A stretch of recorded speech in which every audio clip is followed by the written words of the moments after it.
Folks, Black Star Network is here. Oh, no punches! I'm real revolutionary right now. Support this man, Black Media. He makes sure that our stories are told. Thank you for being the voice of Black America, Roland. Stay black. I love y'all. All momentum we have now, we have to keep this going. The video looks phenomenal. See, there's a difference between Black Star Network and Black-owned media and something like CNN. You can't be Black-owned media and be scared. It's time to be smart. Bring your eyeballs home. You dig?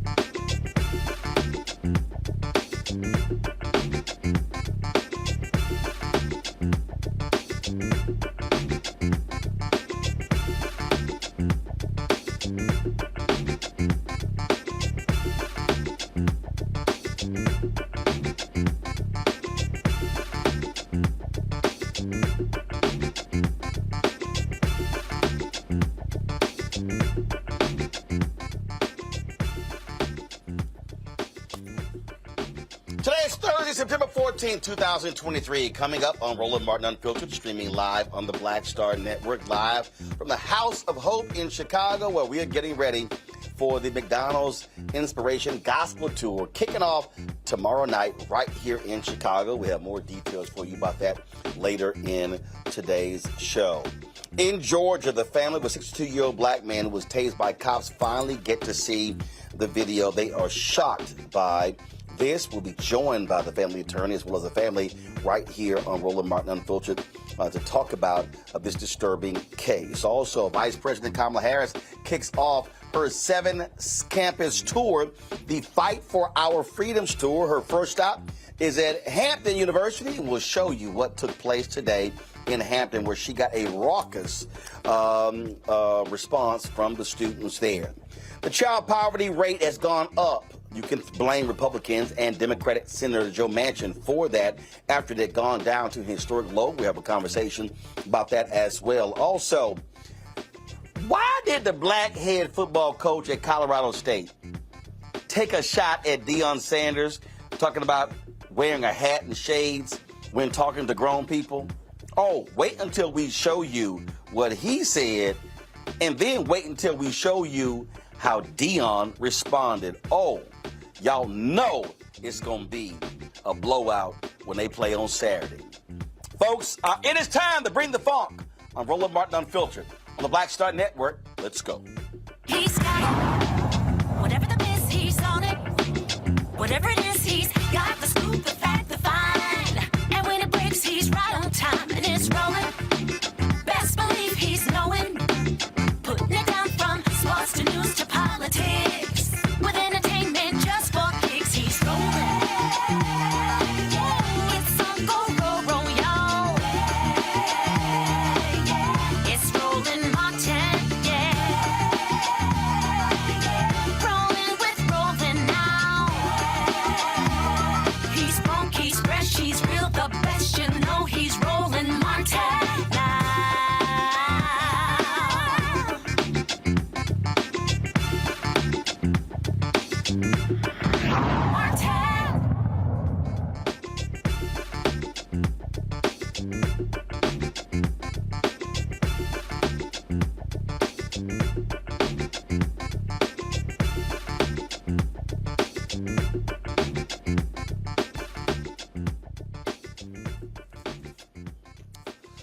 Folks, today in Atlanta, the family of a 62-year-old black man who was tased and died as a result, they got to see that video, and they are not happy at all, and they say the officer involved must be arrested.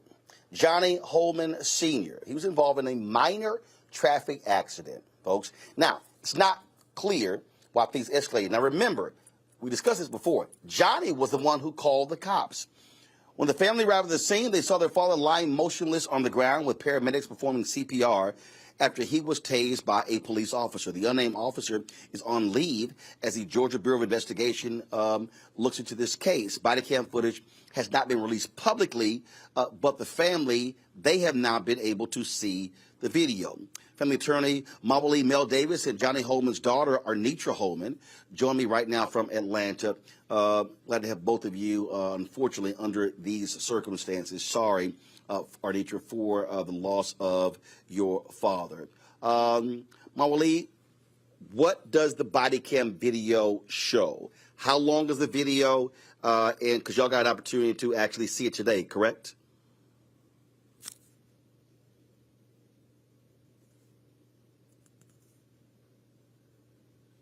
You're mute. Not sure why you're mute. Make sure you're not. Make sure your button is not. Yeah. We saw a 5-minute segment. Now we got you. Go ahead. I appreciate it, Roland. We saw a 5-minute segment of it. That was it. But that 5 minutes was very telling. What we were confused about was what would be the basis to use force to tase someone after he waited for over an hour in a traffic accident. And what we found was that this officer was demanding that Mr. Hollman sign a ticket. And so Deacon Hollman was saying he wasn't responsible. He asked this young officer, 23 years old, if he could bring a sergeant out. The officer was so irate by this request. He says, you're going to sign this ticket. I don't care if you call your priest or your wife, but you're going to sign this ticket. And so as Mr. Hollman is saying, I'll sign the ticket, the officer grabs his arm, does a leg sweep, and takes him to the ground.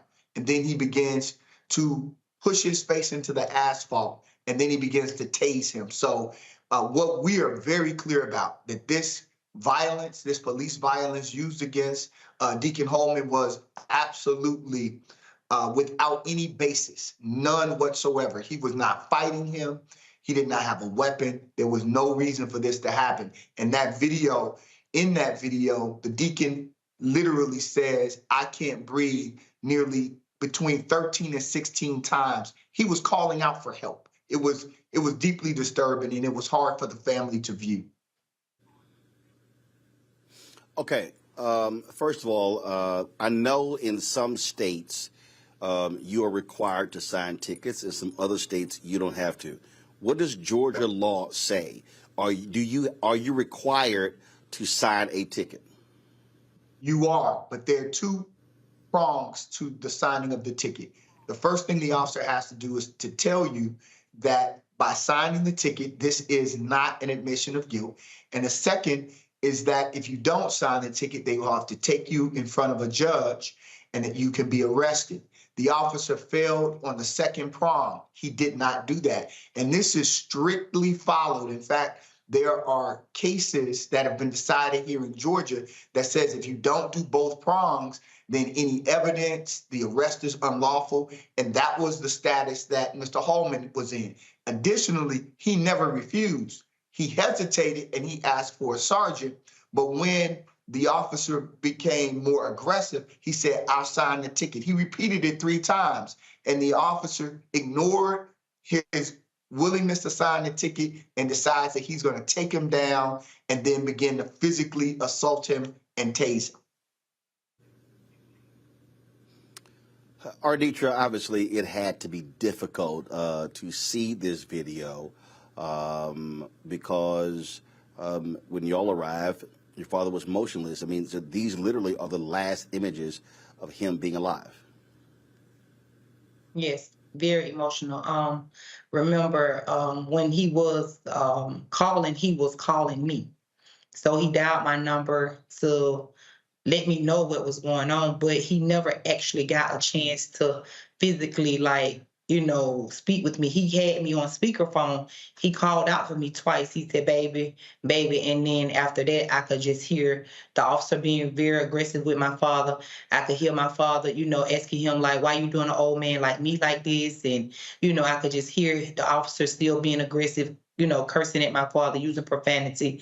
He was going back and forth with him. My father was telling him I did nothing wrong, and he was just trying to plead with him. And this officer was still aggressive. So for those 17 minutes and 46 seconds that I stayed on the phone, it was very disturbing to now watch this video because it only confirmed what I already knew. So when I initially got on the scene, those were my first words. Like, you killed my father. Like, y'all killed my daddy. Like, I knew the way they was beating his chest, trying to revive him. But once I didn't hear my daddy speak anymore, after he was asking for help, after he was telling them he could not breathe, I felt it in my spirit, my daddy was gone already. Well, Wooly, the thing that, again, it's a ticket.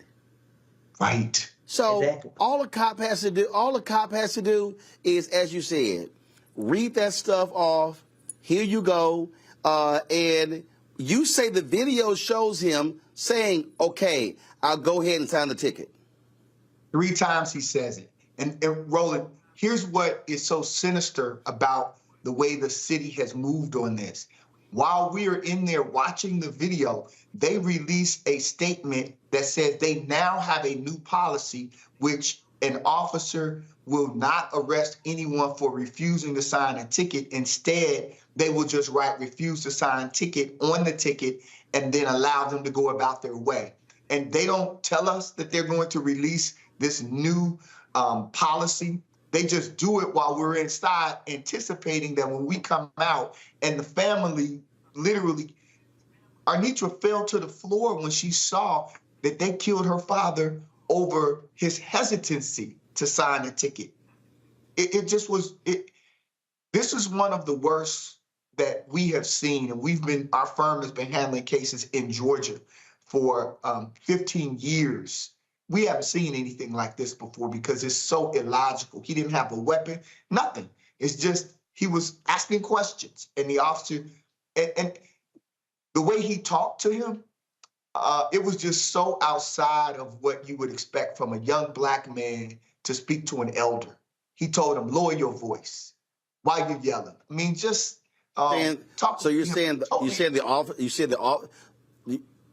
officer involved here was a young African American? Yes, Officer Kimbrough, young African American who, again, I shared with some organizers earlier. This was totally outside the context of our culture as a people for a 23-year-old to talk to a 62-year-old in that way. The only place that you can do that is within police culture, right? And so this is the alien culture that Black, white, Latino officers adopt, a culture that says whatever or however you were raised, you can let that go. You don't have to respect anyone because you got a badge and a gun. And that is what's so troubling about the way this whole thing was handled. And so the family has been asking for this entire video to be released to the public. The world should see what happened to Deacon Hollman. They should see it. Beyond sad. Mawuli, Arditra, we certainly appreciate both of you joining us. Last question. Have the police indicated when they plan to release this body cam footage publicly? No. That's why we need your viewers, the listeners, to make the demand. This is about transparency and accountability. We are living in a world now where there's no reason to hold this kind of information. They released it in Tyree Nichols. They've released it in George Floyd. They've released it in all of these other cases. And Atlanta sits as the center of the civil rights movement. We have to do better. We have to lead in a way through our actions and not just our words. Indeed. All right. We surely appreciate you, both of us, being with us. Thank you so very much. Thank you. We appreciate you, Roland. Folks, we're going to talk about this on the flip side with our panel. When we come back from this break, if you're watching on YouTube, be sure to hit the like button. Also, we want those of you to support us in what we do by joining our Bring the Funk fan club. Your dollars are critically important for us to be able to do what we do. Send your check and money order to P.O. Box 57196, Washington, D.C., 20037-0196. Cash App is $RM Unfiltered. PayPal are Martin Unfiltered. Venmo is RM Unfiltered. Zelle, Roland at RolandSMartin.com, Roland at RolandMartinUnfiltered.com. Be sure to download the Black Star Network app, Apple phone, Android phone, Apple TV, Android TV, Roku, Amazon Fire TV, Xbox One, Samsung Smart TV. Don't forget you can watch us 24 hours, 7-day-a-week streaming channel on Amazon News. All you do is go to Amazon Fire, click Amazon News, and then you can also tell Alexa, if you have it, Alexa, play news from the Black Star Network.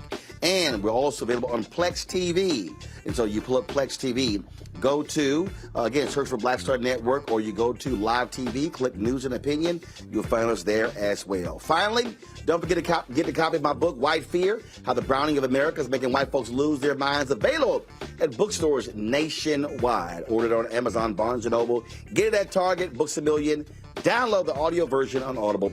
We'll be right back. On his first day in office, with the country in crisis, President Biden got to work for us.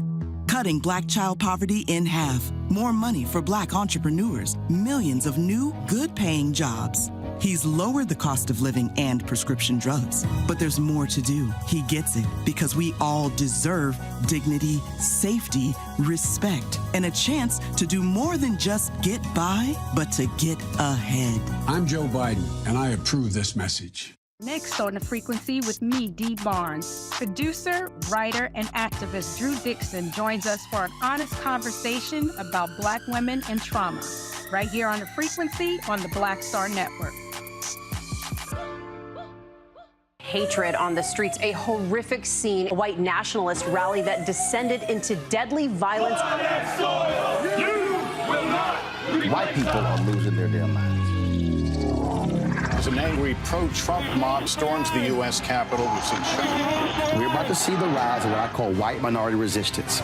We have seen white folks in this country who simply cannot tolerate Black folks voting. I think what we're seeing is the inevitable result of violent denial. This is part of American history. Every time that people of color have made progress, whether real or symbolic, there has been what Carol Anderson at Emory University calls white rage as a backlash. This is the rise of the Proud Boys and the Boogaloo Boys. America, there's going to be more of this. Here's all the Proud Boys, guys. This country is getting increasingly racist in its behaviors and its attitudes because of the fear of white people. The fear that they're taking our jobs, they're taking our resources, they're taking our women. This is white fear.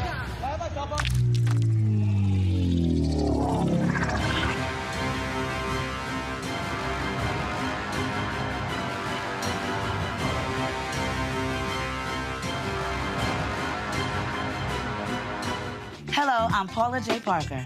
Truly proud on the Proud Family. I am Tommy Davidson. I play Oscar on Proud Family, Louder and Proud. Hi, I'm Jo Marie Payton, voice of Sugar Mama on Disney's Louder and Prouder, Disney Plus. And I'm with Roland Martin on Unfiltered.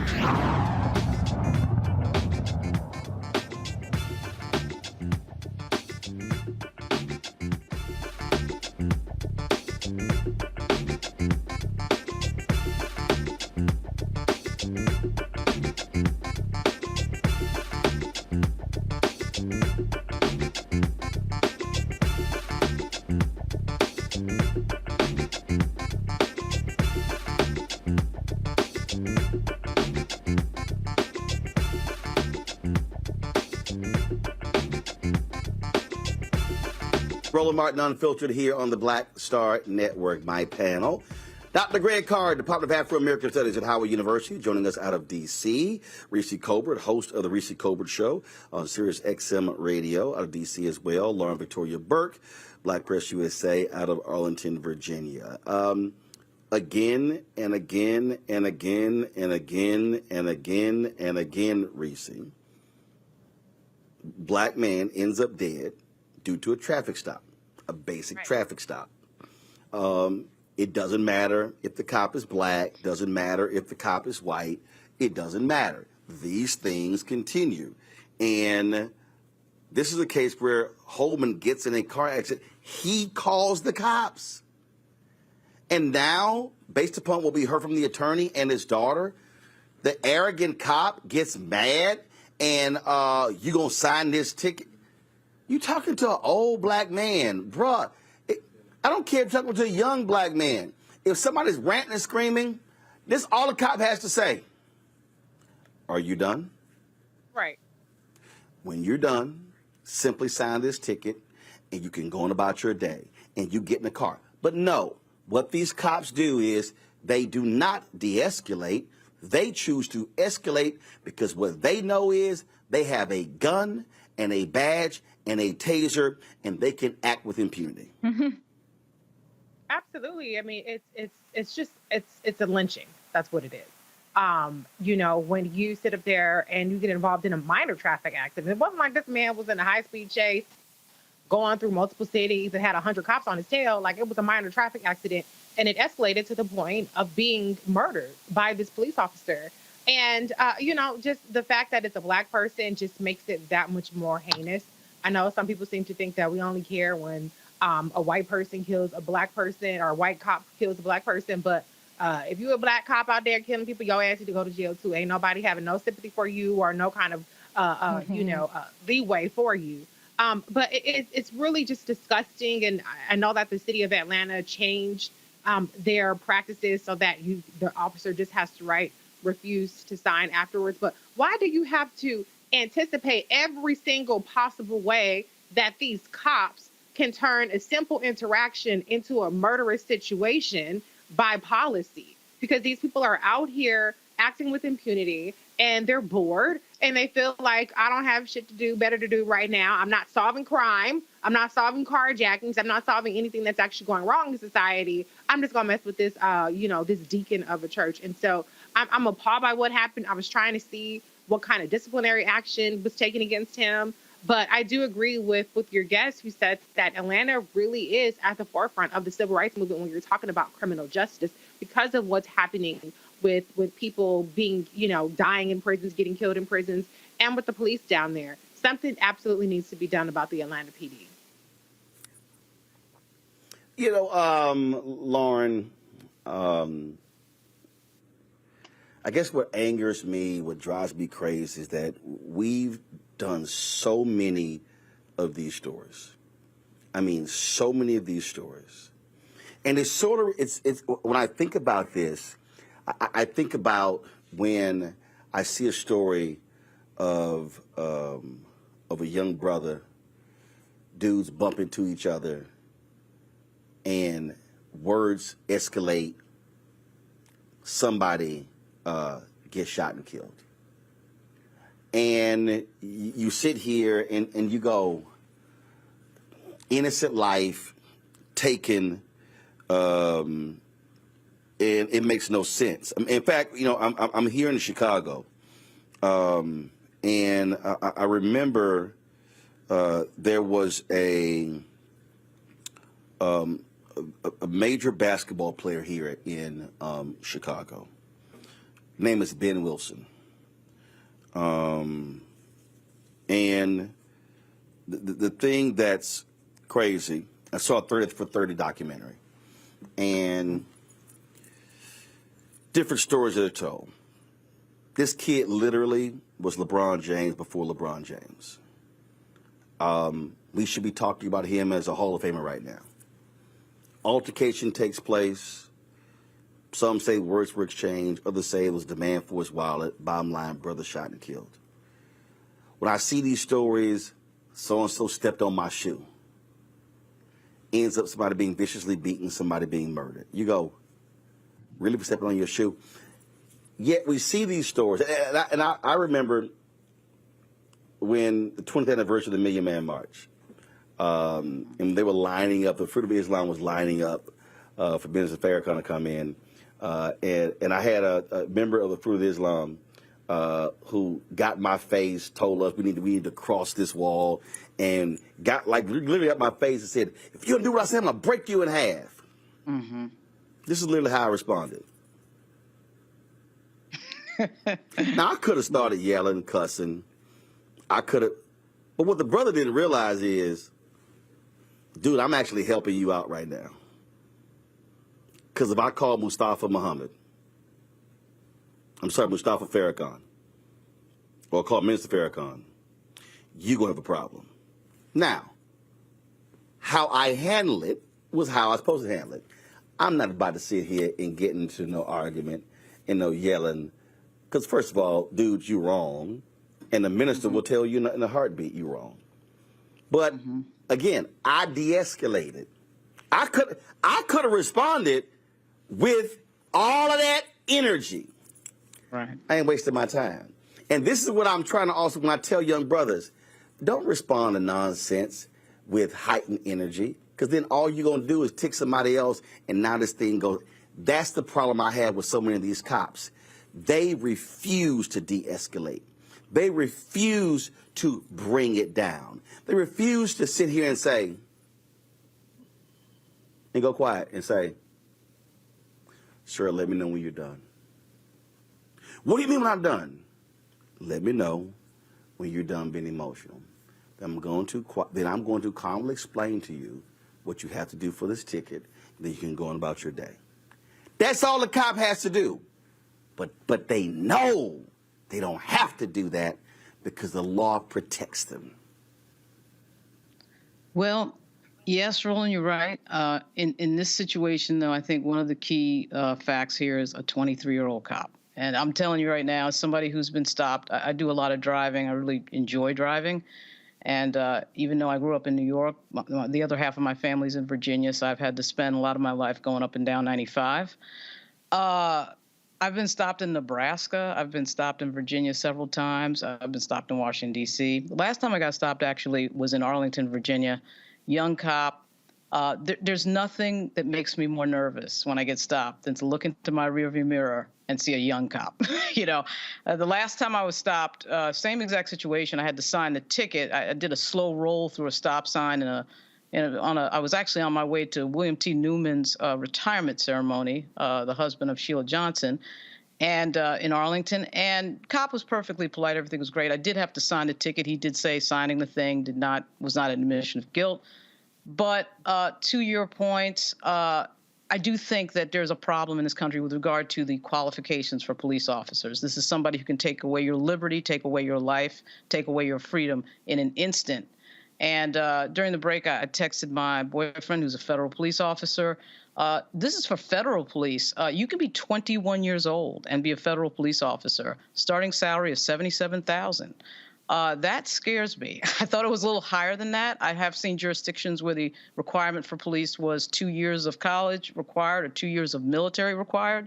There probably should be an age requirement because people who are young, who have very limited life experience, do not do what you just said, Roland, which is think about what you're doing, think about the scope of the inaneness and sort of the routineness of writing a ticket. Most of these cops do have to go through some field training, FTO training, which is basically you're paired with a senior cop for a period of time. But this is stupidity. A 23-year-old cop, that right there is the answer to this happening. And we cannot get into this cycle, in my view, when we see tapes like the Eric Garner situation or George Floyd or know stories like Breonna Taylor. We cannot get used to this, this idea that people should just be dying on routine traffic stops. He called the police for an accident, which is a non-confrontational problem. And somebody ends up dead because a 23-year-old cop decides to escalate instead of de-escalating. So the age of the cop, I think, is a huge factor here. But also, to Reese's point, we've got enough law enforcement in this country. You know, when people are getting stopped for these trivial matters and these jurisdictions are making money off of it, after what we saw with Jennings, with the Ferguson thing, with Michael Brown being shot for absolutely no reason, there's something going on with, I think, having a few too many cops around, because this is the type of trivial type of thing that should have never led to any of this. So there it is. You know, I was, Greg, I was talking to comedian Gary Owen, and he was an MP when he was in the military. And when I had my TV One show, and I think we were discussing, I think we probably had one of these stories where somebody had been shot and killed by cops. And Gary was on for something else, but he wanted to comment. And I remember him saying, he's like, I was an MP. He said, and I can tell you, he said, I dealt with drunk colonels, generals, privates. And he said, I probably de-escalated far more situations when I could have easily escalated. And that's what we're talking about here.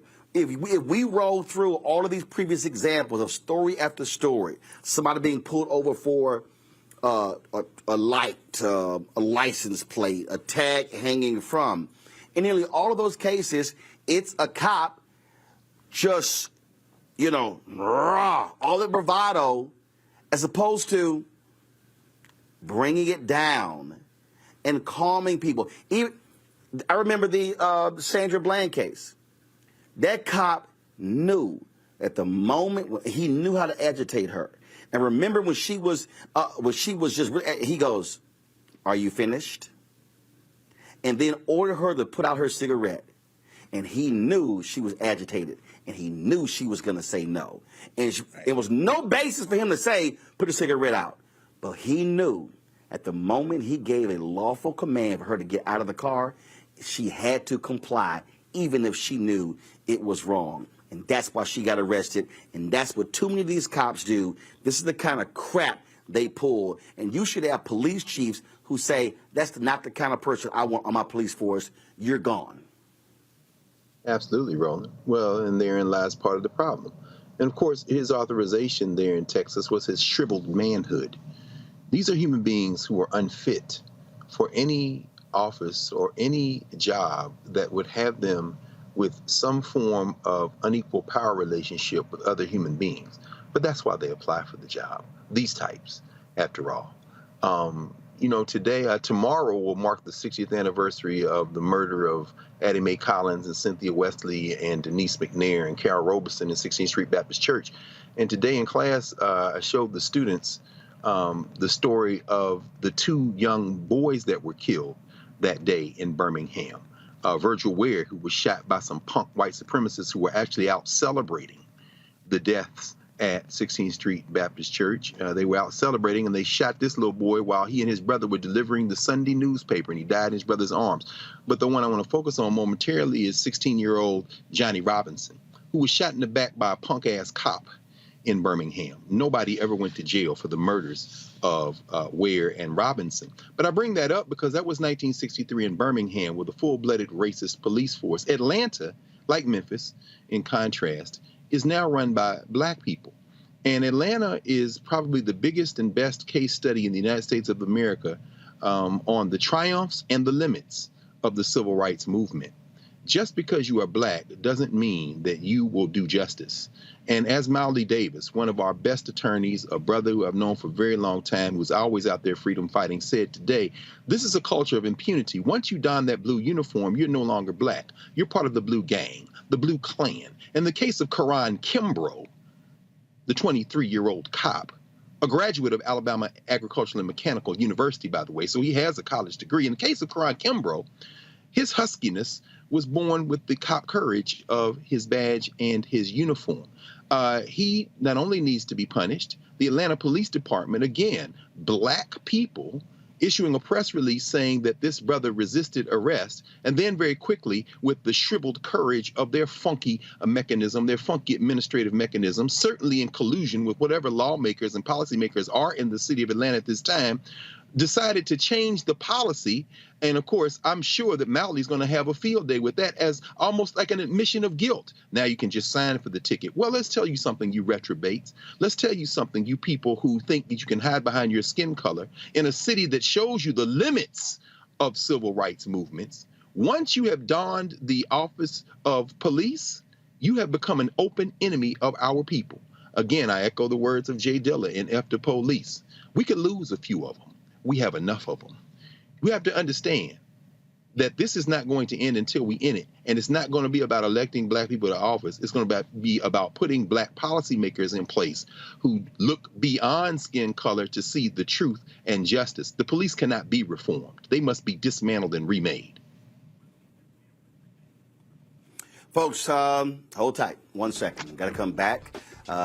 We'll talk about Alabama, how white Republicans there continue to deny black folks voters, and they are hoping and praying that one hardcore right-wing Supreme Court justice going to allow their case to go back before the Supreme Court. Elie Mystal joins us next to tell us exactly who that is and how black folks, we have not won.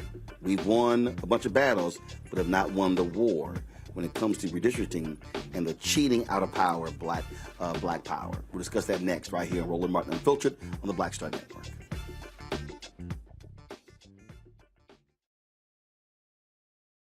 On the next Get Wealthy with me, Deborah Owens, America's Wealth Coach, are you working hard and yet your performance doesn't reflect your paycheck?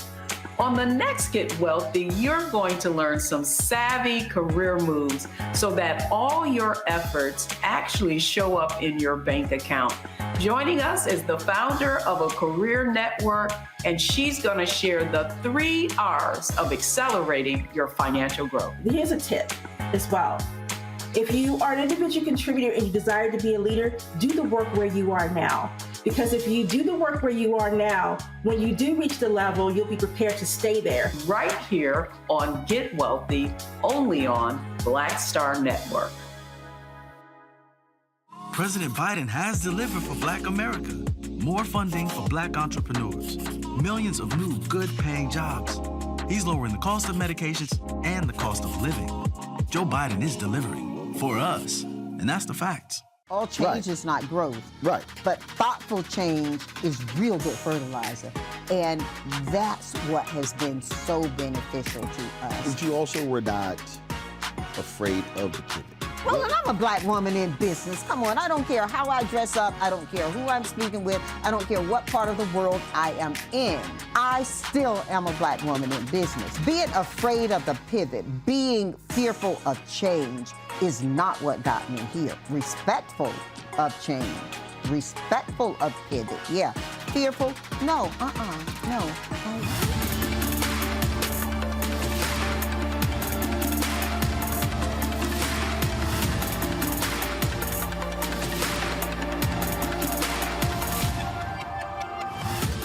Hey, what's up? It's Sammy Roman. Hey, it's John Murray, the executive producer of the new Sherry Shepherd Talk Show. It's me, Sherry Shepherd, and you know what you're watching, Roland Martin Unfiltered.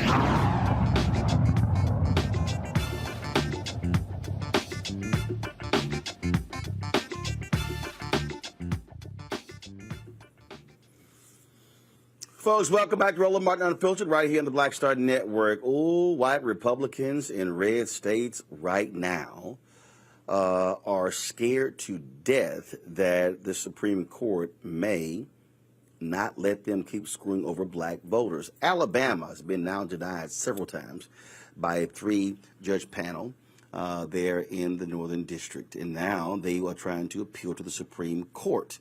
If the Supreme Court does not hear their appeal, then they're going to have to abide by a special master which redraw the lines. The special master has until September 25th to redraw these lines. So what could happen here? Well, Elie Mystal of The Nation wrote a piece where he said the person who they are hoping and banking on is Supreme Court Justice Brett Kavanaugh. Elie joins us right now. Elie, glad to have you back on Roland Martin Unfiltered. Unpack why you lay out that Brett Kavanaugh is their secret weapon. They are just hoping he's the guy who goes, yes, let them come back and re-argue this case.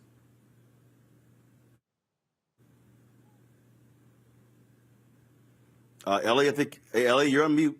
Elie, you're on mute. Elie has muted himself. That was a kid-level situation. Sorry. Anyway, there you go. To understand how Brett Kavanaugh plays a role here, we have to back up for a second and remember how we got here in the first place. Alabama issued racist maps after the 2020 census. Alabama has 7 congressional districts. Alabama is 26% black. 2 divided by 7 equals 28%. There should be 2 majority-minority districts in Alabama. Alabama produced maps that only resulted in 1. All right, so they were sued by the NAACP and others. It went all the way to the Supreme Court. In a surprising 5-4 decision, John Roberts and Brett Kavanaugh joined the liberals in saying that the Alabama maps were an unconstitutional racial gerrymander and they had to redraw the maps. So Alabama takes that decision and is like, yeah, screw you. We're not gonna do what you say. Instead of redrawing the maps to make 2 majority-minority districts, they take 1 district that was 30% black, they make it 40% black. You're still not going to elect a black congressperson in that district, and sends it back and says, we're done. They're sued again, as you pointed out, a 217-page scathing decision from a unanimous 3-judge panel ruled that Alabama was again in violation of the Constitution and the Supreme Court and appointed the special master to redraw their maps, but they're appealing to the Supreme Court again. And this time they're using an argument specifically asked for by Brett Kavanaugh. Because when Kavanaugh joined Roberts and the liberals in the Alabama case the first time, he explicitly said, hey, maybe the Voting Rights Act has outlived its usefulness. The exact quote from the decision is, the Voting Rights Act cannot be extended indefinitely into the future. But, Kavanaugh said, nobody in this case made that argument, so what can I do? I don't know. Well, obviously, Alabama took that as an invitation to come back to the Supreme Court over the Supreme Court's order and make specifically the argument that Brett Kavanaugh asked for, and that's what they're doing now. In addition to redrawing their maps so that they are still racist, Alabama is now arguing that the reason why they're allowed to be racist is that the Voting Rights Act has outlived its usefulness and should not be, quote, extended indefinitely into the future. And so it is that argument that Brett Kavanaugh himself asked for that Alabama is now back at the Supreme Court making. And if Kavanaugh flips his votes, like I said, initially it was 5-4. I'm actually not worried about Roberts on this particular case. Not because I trust Roberts, but John Roberts doesn't like it when states defy his orders, right? He gets a little like tight in his britches when that happens. So I'm not worried about Roberts changing his vote. But Kavanaugh, if he changes his vote, then we go 5-4 the other way. And then not only is Alabama allowed to racistly redraw its maps, but we're also staring at a situation where Kavanaugh and the other 4 conservatives who are always against it could rule that the Voting Rights Act is too old to be of use anymore because, according to the white conservatives, we have defeated racism. And then that becomes a trickle-down effect because it then goes from Alabama to the Louisiana case, to the Florida case, to the cases happening right now in Georgia. And to your point there, and this is what these Supreme Court justices, these right-wingers do. They literally, to your point, he brings it up, they literally give direction to these folks as a way to go, yeah, do this and bring it back to me. Oh yeah, this is transactional of the nth degree, right? This is a drug dealer saying like, I don't know nothing about no pandemic, but if you want some, maybe you should go to the van down in the alley, right? That's how subtle this is, which is to say, it ain't subtle at all what Kavanaugh is doing. He's shopping for cases. He's shopping for specific legal arguments. And as you say, I thought in real time in June when Kavanaugh wrote this opinion, I was like, the next thing that's going to happen is that Louisiana or Texas or Florida makes this argument to Kavanaugh to redraw its maps. I just thought that was going to happen after the next census, right? I didn't think that Alabama would come back immediately in defiance of the Supreme Court order. But this is what Brett Kavanaugh asked for, and Alabama is handing it to him on a plate. The only hope here is that Kavanaugh is kind of embarrassed by himself. And, you know, based on his history, I don't know that that man is capable of feeling shame. But if he is, this stinks to high heaven. It stinks to have a case where the plaintiffs just lost in front of your court to come back with the same case with this, you know, random argument that you made, pining for a different case in the future. So that's the hope here. But yeah, as you say, it's going to trickle down. If Kavanaugh flips his vote, it's going to trickle down throughout the old Confederacy, because the southern states have never really accepted the idea that they lost the Civil War. And for some of your listeners who, because I know I'll speak for me, as a Northeastern elitist liberal, I speak to a lot of Black people in my socioeconomic, social circle who don't always understand that most Black people still live in the states where our ancestors were enslaved. The blackest state in the country is Mississippi. Alabama is the 5th blackest state in the country based on population. We still live in the South.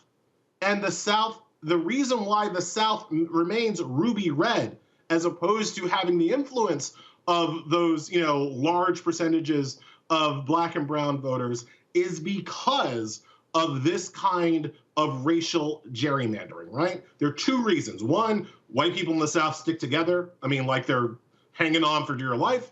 And 2, when they stick together and they take control of state legislatures, they gerrymander away the political power of their Black citizens that are still living there.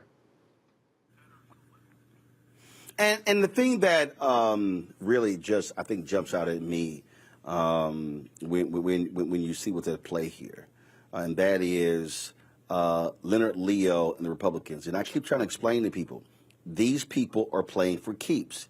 They know and understand the power of judges. And normally you talked about Roberts, but normally no federal judge and normally no other federal judges like it when somebody defies a decision that went through the appeals court, that went all the way to the Supreme Court. Supreme Court kicks it back down, and Alabama still goes, the hell with that. We don't care. We're going to sit here and try to get a second bite at the apple. And so I would hope a Brett Kavanaugh and these other justices would go, no. Y'all not going to sit here and then just defy a federal court. But they don't care about that, Elie. They care about power. And they understand power. They understand playing for keeps. And that is what people need to understand, what the right is all about. The Supreme Court, the courts in general, and the Supreme Court especially, is a political institution that makes decisions based on their preferred political outcomes. So when you hear people say, some people like the President of the United States say that they don't want to politicize the Supreme Court, news alert, that done already happened, all right? That horse has left the barn and is galloping away, okay? The Supreme Court is... First of all, let's be real clear. The person who's elected the president, he's going to pick someone from an ideological standpoint that's likely where he stands. It's rare a Stephen Breyer flips, I think it was Breyer, who was appointed by Republican and then basically became essentially, David Souter, appointed by Republican and became a liberal.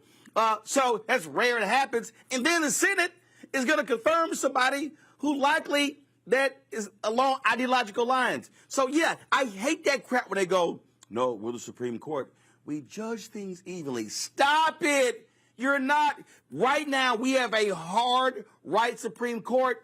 And let's be clear. If anything happened to Alito and Clarence Thomas and Biden got to pick, the court's going to flip 5-4 to liberals. I mean, absolutely, right? What the Supreme Court is out here picking political outcomes, right? And so the question really becomes, when you're looking at this particular case, is which political outcome does Brett Kavanaugh want? Because as much as he wants Republicans to win elections, when you're Republican and you already control the Supreme Court, you've got a vested interest in making sure that the Supreme Court is viewed as legitimate and their orders are enforced, because that's going to help your political side more than if people understand the Supreme Court should be ignored. Because I promise you, if Alabama gets away with ignoring the Supreme Court here, what happens next is that blue states start ignoring Supreme Court orders when it comes to guns, when it comes to abortion rights, and when it comes to voting rights, right? So if you're a conservative and you already are winning and you already control the Supreme Court, what's actually the smart play? Do you go with Alabama now because you're going to get an extra red state congressman in the 2024 election, which, look, it might matter. I mean, this is a very close Congress. 7 seats separate the majority from the minority. 1 seat is a big deal. But are you going to risk it all for the 1 seat? Or are you going to maintain the imprimatur of power that the Supreme Court has so that you can enforce all of the other conservative rulings that your court is likely to do? The smart play would be to deny Alabama's appeal, but we're talking about Brett Kavanaugh, who's not a smart man. And so that is why that is why I have concerns. That's why this all really comes down to where his vote's going to be in terms of hearing this appeal at all or its final decision. And of course, we know doggone well that we have 2 Supreme Court justices who are very much bought and paid for, especially one, Uncle Clarence, because all you got to do is throw him, a couple of bottles of beer and a free trip on a plane, and you got his vote. Oh, you know how that goes. Elie Mystal, corruption is embarrassing. And again, if the Supreme Court was smart, they would be looking to stamp this out, because this corruption decreases the legitimacy of their own conservative victories. So it's amazing to me that Roberts hasn't done anything to try to stop the graft in his own courthouse. And they are grifters. Elie Mystal, I appreciate it, man. Thanks a lot. Thanks a lot for having me. Folks, going to a break. We'll continue this conversation when we come back right here on Roland Martin on the Black Star Network. Roland Martin Unfiltered on the Black Star Network. Folks, we are broadcasting live from the House of Hope in Chicago. Tomorrow, right here, McDonald's is kicking off their multiple city gospel tour.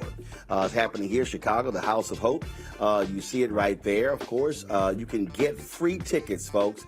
Free tickets. All you got to do is go to blackandpositivelygolden.com, blackandpositivelygolden.com for the Inspiration Celebration Gospel Tour, the cross-culture experience. We've been here doing various interviews with all of the entertainers involved with this, and so looking forward to sharing those with you. And so, again, if you're in Chicago, we would love to see you. I'm going to broadcast the show from here live tomorrow. We'd love to see y'all. Come on out and holler at a brother. Folks, don't forget to also, please, if you're watching on YouTube, hit the like button. And also, join our Bring the Funk fan club. Our goal is to get 20,000 of our fans, 20,000 of our fans. I would love to have 200,000 of our fans contributing $50 each every single year. Boy, that'll be a huge windfall for what we do. That's about $10 million. Man, that'll really allow us to grow. But the goal is to get 20,000 fans contributing on average $50 each. That's $4.19 a month, 13 cents a day. A lot of people can't give that. We appreciate all they give, but the people who also give more, that's what we ask on average, $50. So you consider checking money order to P.O. Box 57196, Washington, D.C., 20037-0196. Cash App is $RM Unfiltered. PayPal are Martin Unfiltered. Venmo is RM Unfiltered. Zelle is RolandSMartin.com, RolandMartinUnfiltered.com. And let me shout out Dr. C, Noah Stevens, Lawrence Scott, let's see here, Kareem Brooks, Daryl Johnson, Love Logic, Herman Fluid, Charles Slocum, Sealbon Hatchett, Narice Cox, Debbie Stevens, William McKinnon, Toledo Arilla, Tiffany Tolder, Leonard Franklin Jr., Crystal Handy, Robin Freeman, James W. Davis Jr., Reginald Borders, Ilana Carroll, Stella Burdett, T.O.W., Michael Milliner, Alicia Lindsay, Cheryl Akani, Dre, Diamond, Sup Ahai, Nurse Linda White, Sel, Richard McGregory, as well. So I want to thank all of them for contributing to our Bring the Funk fan club. Folks, I'll see you in a moment after this break. Back in a moment. Next on The Black Tape with me, Greg Carr. What do Deion Sanders, a lawnmower, and the phenomenon of invisible labor all have in common? They're all now part of, shall we say, a colorful lore at our historically black colleges and universities. Our Master Educator Roundtable convenes to explain it all as we explore the good, the bad, and the downright ugly of one of Black America's national treasures. That's next on The Black Table, right here on the Black Star Network. On a next, A Balanced Life with me, Dr. Jackie, we're going to be talking about common sense. We think that people have it, know how to use it, but it is something that people often have to learn. The truth is, most of us are not born with it, and we need to teach common sense, embrace it, and give it to those who need it most, our kids. So I always tell teachers to listen out to what conversations the students are having about what they're getting from social media, and then let's get ahead of it and have the appropriate conversations with them. On a next, A Balanced Life with me, Dr. Jackie, here at Black Star Network.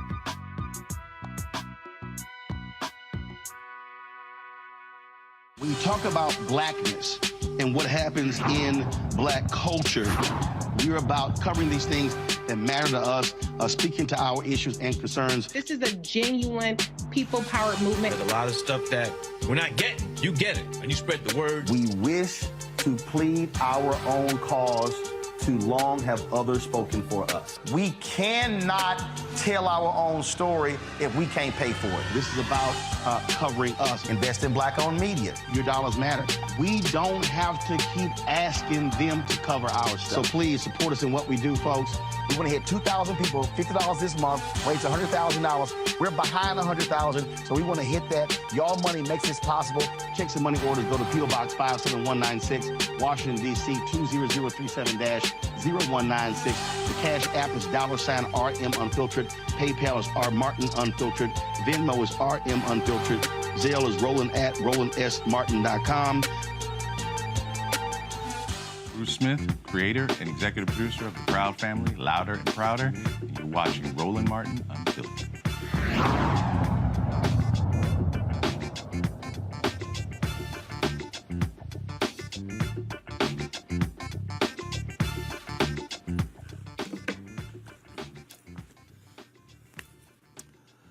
All right, folks, welcome back to Roland Martin Unfiltered. Greg, I'll start with you. When we talk about this Supreme Court and what's happening in Alabama, again, these white Republicans, they do not want to see black people empowered.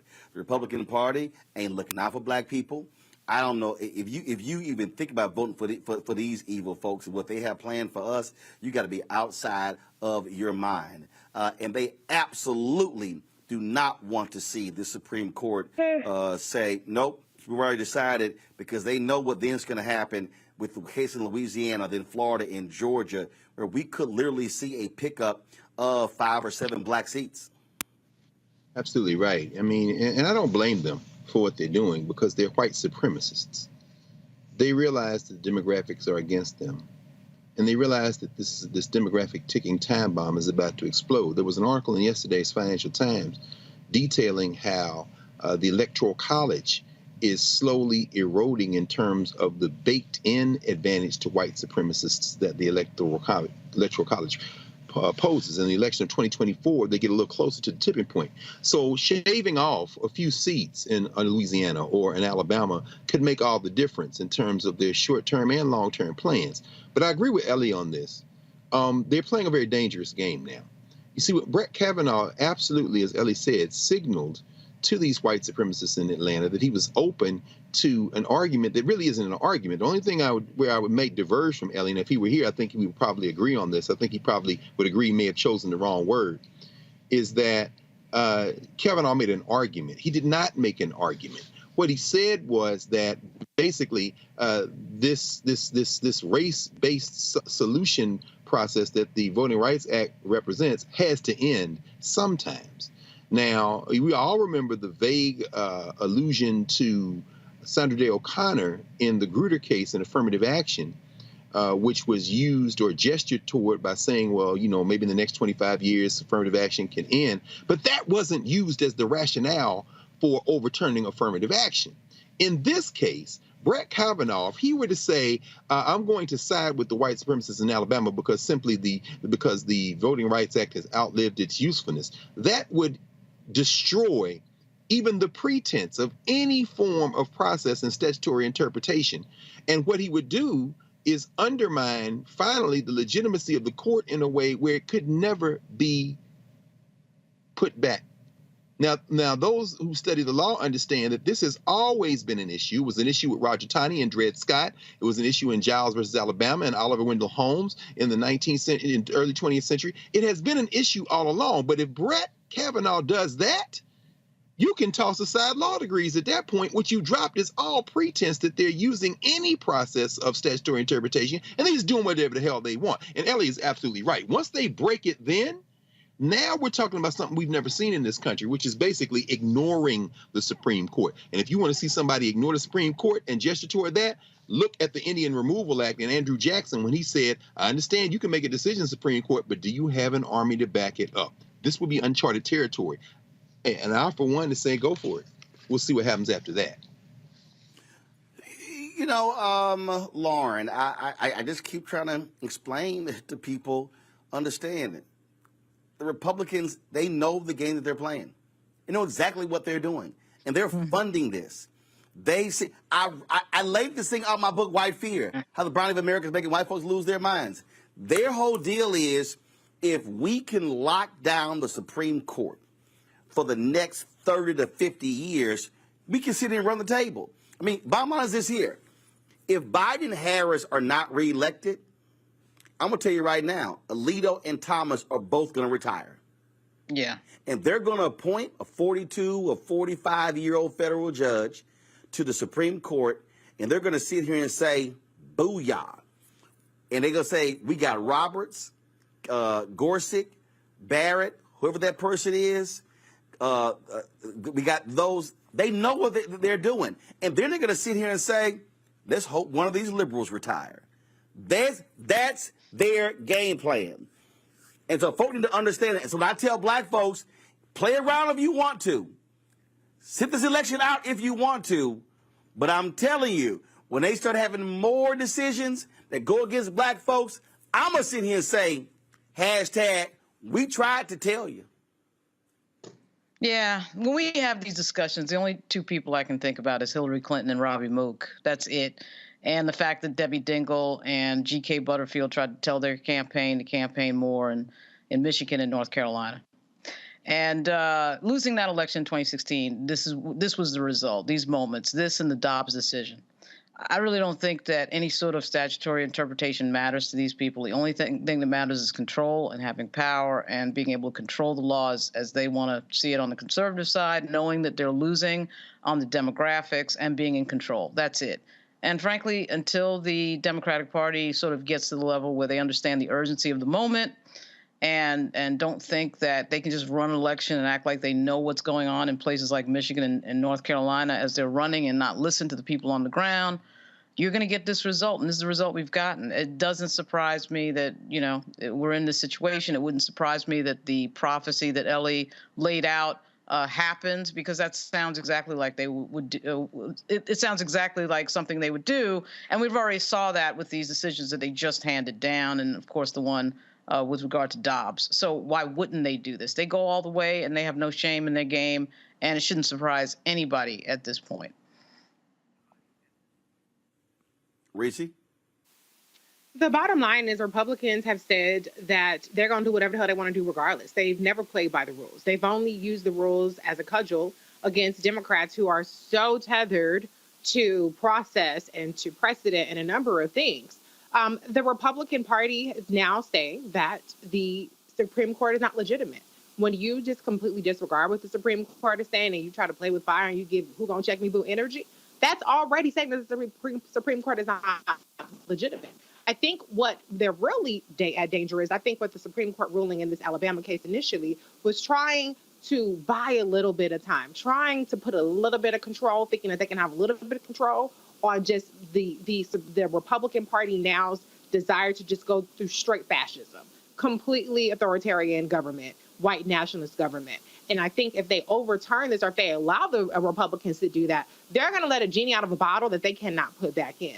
They're going to say that our rule doesn't actually rule anymore, and they're giving open license to Republicans to go even further than they've ever gone. And that's really what's at stake at 2024. They're already pushing their limits all throughout the country. Not even, we talk about book bans, we talk about CRT, but they're actually usurping elected officials that are Democratic. Ron DeSantis down there has now removed 2 states' attorney. We've talked about on this show, Roland, many times, where what Abbott is doing in terms of the school boards and the school systems in Democratic-led states, or cities rather, they are going to open up a can of worms to where it's complete chaos and lawlessness. I don't know Black people are as prepared for this as they seem to be, but we've been sitting up here debating about who's dancing in wood or who's at what place or whatever little bullshit of the day, what Krishan and Blueface are talking about with their little custody situation. I don't know if we're as equipped to really deal with the Republicans completely unleashed. And that's what scares me more than anything about 2024. And they will be exactly that. All right, folks, we're going to a break. We come back. We're going to talk about the child poverty rate going up. Hello, Republicans and Senator Joe Manchin. This is all on you. That's next. And we'll talk about the black coach at Colorado State. Wait till I play for y'all what he said about Deion Sanders. And Deion did not waste time responding. But all of that in the second hour of Roland Martin Unfiltered right here on the Black Star Network. On his first day in office, with the country in crisis, President Biden got to work for us. Cutting black child poverty in half, more money for black entrepreneurs, millions of new, good-paying jobs. He's lowered the cost of living and prescription drugs. But there's more to do. He gets it because we all deserve dignity, safety, respect, and a chance to do more than just get by, but to get ahead. I'm Joe Biden, and I approve this message. I'm Faraji Muhammad, live from LA. And this is The Culture. The Culture is a two-way conversation. You and me. We talk about the stories, politics, the good, the bad, and the downright ugly. So join our community every day at 3 p.m. Eastern and let your voice be heard. Hey, we're all in this together. So let's talk about it and see what kind of trouble we can get into. It's The Culture. Weekdays at 3, only on the Black Star Network. Next on The Frequency with me, Dee Barnes. Producer, writer, and activist Drew Dixon joins us for an honest conversation about Black women and trauma, right here on The Frequency on the Black Star Network. On the next Get Wealthy with me, Deborah Owens, America's Wealth Coach, are you working hard and yet your performance doesn't reflect your paycheck? On the next Get Wealthy, you're going to learn some savvy career moves so that all your efforts actually show up in your bank account. Joining us is the founder of a career network, and she's going to share the 3 R's of accelerating your financial growth. Here's a tip as well. If you are an individual contributor and you desire to be a leader, do the work where you are now. Because if you do the work where you are now, when you do reach the level, you'll be prepared to stay there. Right here on Get Wealthy, only on Black Star Network.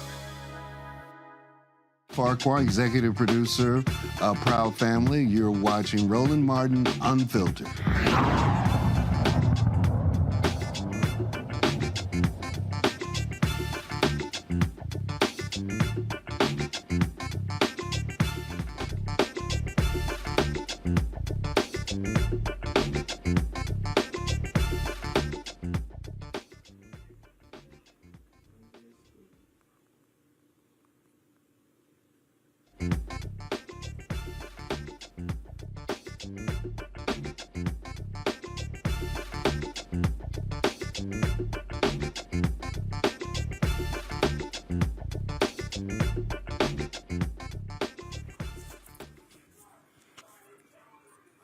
Folks, according to the U.S. Census Bureau, the poverty rate has increased for the first time in 13 years. The supplemental poverty measure, which looks at government programs and tax credits designed to help low-income families, found in 2022, the poverty rate was 12.4%, up 4.6% from 2021. The poverty rate among children doubled from 5.2% in 2021 to 12.4% last year. Why did the poverty rate grow up? Well, expiration of pandemic programs, stimulus payments, and congressional members who voted against the child tax credit. First of all, let me correct that. My folks wrote that. No, not Congress members who voted against the child tax credit. Republicans and Senator Joe Manchin, who did not support the extension of the child tax credit. Joining me now from D.C. is Lily Roberts, Managing Director of Inclusive Growth for the Center for American Progress. Lily, this is real simple. And I say this all the time. Republicans love talking about how they're pro-life, and they're pro-life. When you vote against a program for child poverty, you're not pro-life.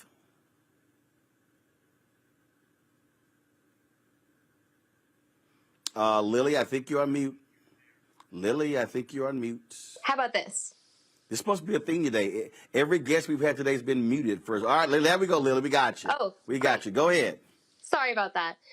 You know, and it's such a tough situation to see the poverty rate increasing, particularly among children, because it wasn't necessary. It's not like we had an economic crisis in 2022 that threw off the whole economy the way that we've seen in past years or past decades.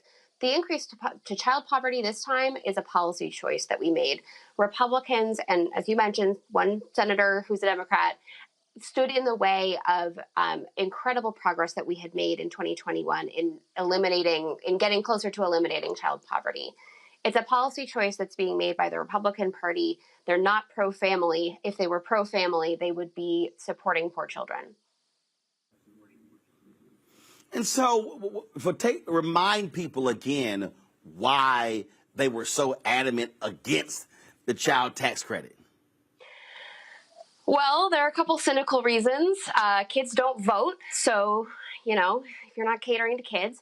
But I think that there's also a real misconception about why people are in poverty in this country. We heard a lot of fear-mongering and racism and misogyny and all kinds of awful rhetoric around when this discussion was happening last year. People were saying things like, oh, families spend their child tax credit on drugs. That was absolutely not the case.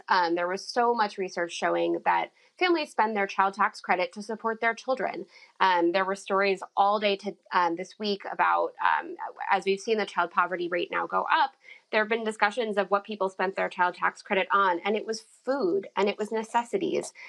There was a story this morning out about a family who, for the first time, they were able to send their kids to rec league sports, and they did Little League for 1 year because they weren't as cash strapped as they had been. We know that families needed this money, and they spent it to get closer to being in the middle class and to feeling that economic stability. Well, and right, if I recall correctly, Manchin was going, oh, I've been told that they're going to be using this for drugs. No basis, no facts, no nothing. And what's nuts to me, this dude literally comes from one of the brokest states in the country. Absolutely. And it's such a short-sighted thing to fixate on, because we know that people spent their money in their communities. It supports a broader economic growth, right? Like if you're West Virginia, you want families who are poor to have that money to spend, to support local businesses, to be stable. It decreases the amount of money that West Virginia had to spend on social services. There are all sorts of macroeconomic reasons to support things like the child tax credit, even if you're not persuaded by the individual circumstances of a family in poverty. Even if you set the moral case aside, programs like the child tax credit are incredibly beneficial for the community and for the economy. All right, Lily Roberts, glad to have you on the show. We surely appreciate it. Thanks a lot. Thanks so much. This to me right here, Greg, is one of those issues where if I'm Biden Harris, I'm pounding these fools for not caring about kids? Well, I mean, yeah, they care more about themselves. I mean, we know that Joe Manchin, as Bernie Sanders called him the other day, a corporate dem, he and Sinema. Joe Manchin is more concerned about maintaining his criminal enterprise of profit skimming and political power in West Virginia. He is a creature of his backward electorate. So this millionaire who, sails up and down the Potomac in his yacht, this millionaire wants to stay in power. So I really don't blame Joe Manchin. He is a creature of his backward state, his backward electorate. He wanted to add work requirements and means testing, this allusion to drugs, of course, being a cover. He's trying to play to the cheap seats in his backward state. Jim Justice, people running against him. He doesn't look like he's going to be returned to the federal legislature. So, Democrats are making noise about perhaps restoring some corporate tax deductions in exchange for some movement on this.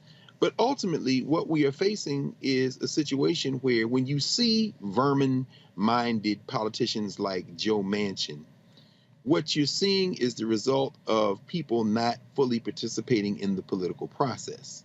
This is a desperate politician attempting to hold on to power. He doesn't give a damn about children or anybody else. He gives a damn about his own pockets and his own ability to stay in the legislature. And so we have to overwhelm them by participating, by organizing, by mobilizing.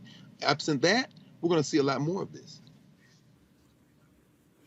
And this is where, Lauren, again, if I'm Biden Harris, I'm like, no. We ain't negotiating a child tax credit. No, we're not about to sit here and hook corporations up with more billions. They made a lot of money in that doggone tax break that Donald Trump gave them. No, it ain't happening. And I will dare say, if y'all want to fight, we're going to fight over children. And we're going to see who cares about the American children, Democrats or Republicans. Force them to have to deal with poor children. And this is where the White House, Biden, y'all need to stop playing around. Meet with Reverend William Barber and poor people who are affected. Bring poor people to the White House. Put them up before the cameras and say, our Republicans, look these folks in the eye who are out there working their butts off, having jobs, trying to care for their kids, and y'all would rather give tax credits to corporations and not the poor children of America. Yeah, for some reason, both political parties do not like to talk about poverty or poor people. But when the conversation does come up, obviously, it's usually the Democrats. In fact, it's only the Democrats. And it's interesting that you bring up the president and the vice president today. They both had speeches today. And I don't think anything close to this came up. It didn't come up with the vice president. I didn't see everything that Biden said today in Maryland. But it is strange, Roland, that this is such low-hanging fruit in a world where we will send billions in our tax money overseas to various places. And yet this was something that was an obvious anti-poverty move and policy that worked, absolutely worked. When you're giving folks either $2,000 or I think the iteration last year was $3,600 per eligible child in tax credits. I mean, it actually worked. You saw the typical corporate class Republican politicians complaining about it. Because quite frankly, I think that there's just a group of politicians in there who just want people to be desperate and poor and working at some corporation for minimum wage that needs people to be desperate and poor to be working at some corporation at minimum wage. And that's just how they view the world. And anytime you get into sort of any deep policy discussion about helping poor people, specifically helping poor people, even in a country that has over 40 million poor people, it's amazing how much of a fight that is. And it's also weird, too, because even the MAGA Republicans, when Donald Trump first started campaigning in 2016, he did have an America First sort of mantra that he went over. One would think that America First meant that the priorities that are our spending of our tax money would mean a focus on people here in the United States. And in fact, it didn't mean that. And in fact, Donald Trump didn't execute any of the things that he talked about when he talked about, quote, America First.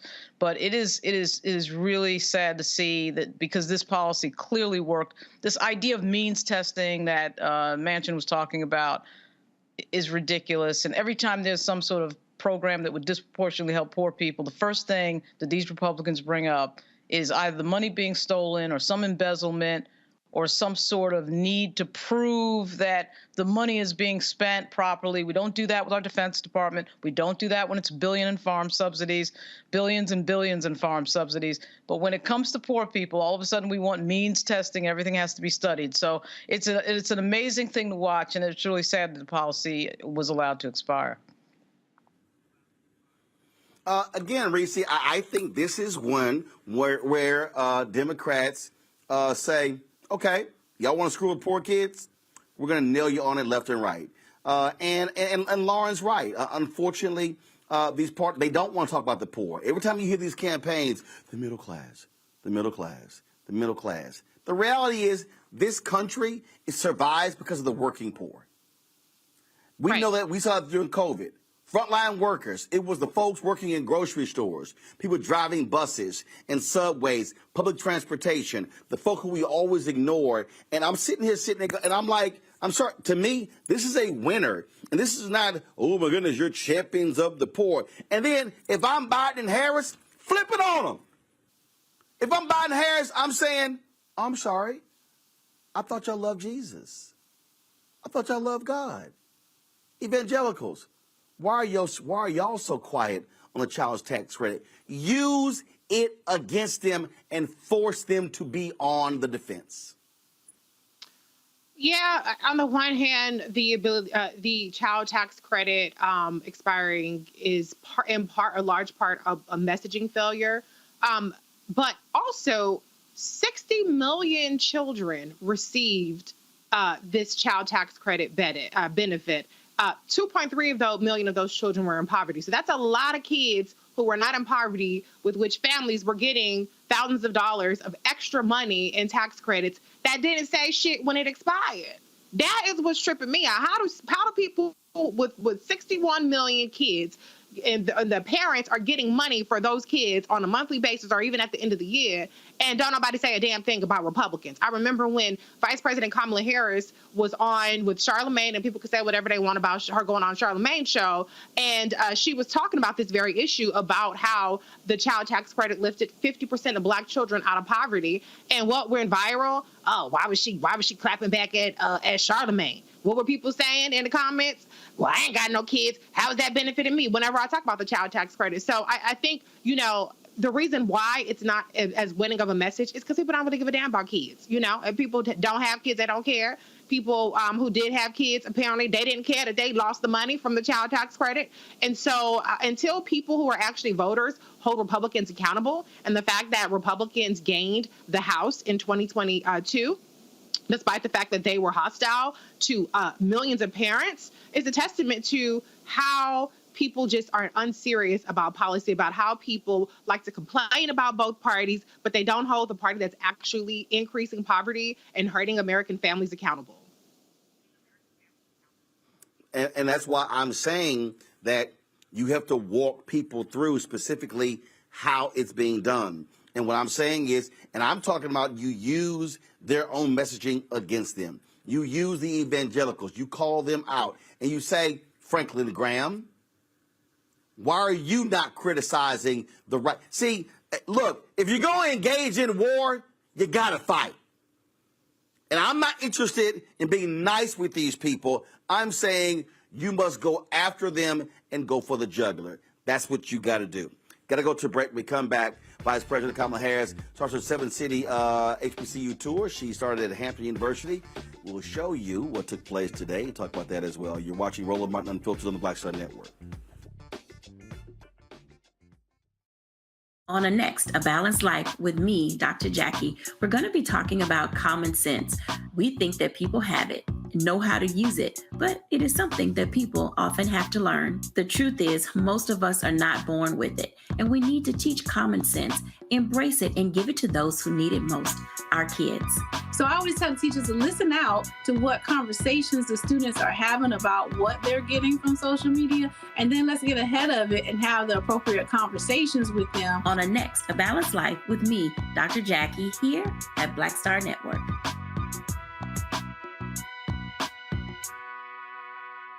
All change is not growth. Right. But thoughtful change is real good fertilizer.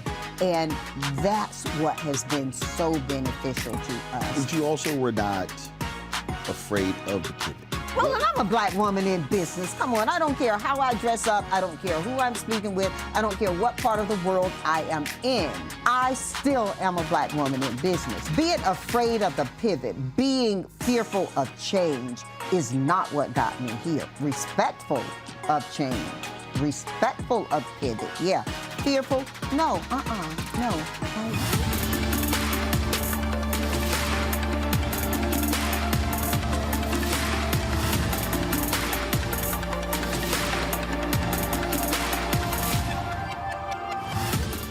On the next Get Wealthy with me, Deborah Owens, America's Wealth Coach, are you working hard and yet your performance doesn't reflect your paycheck? On the next Get Wealthy, you're going to learn some savvy career moves so that all your efforts actually show up in your bank account. Joining us is the founder of a career network, and she's going to share the 3 R's of accelerating your financial growth. Here's a tip as well. If you are an individual contributor and you desire to be a leader, do the work where you are now.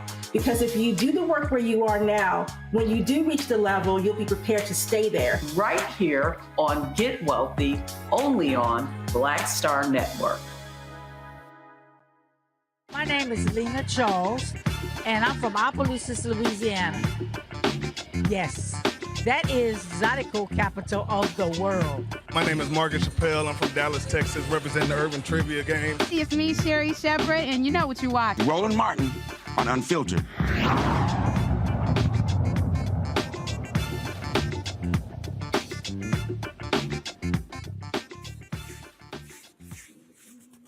Folks, Vice President Kamala Harris kicked off her Fight for Our Freedoms tour today at Hampton University, a 7-state college tour. Man, listen to this. A lot of the young people here voted for the first time in 2020, 2022. Hold up, stop, hold up, stop. Come back to me. Okay, first of all, y'all, I don't want to play the soundbite yet. I just want to show you what the initial reaction was, okay?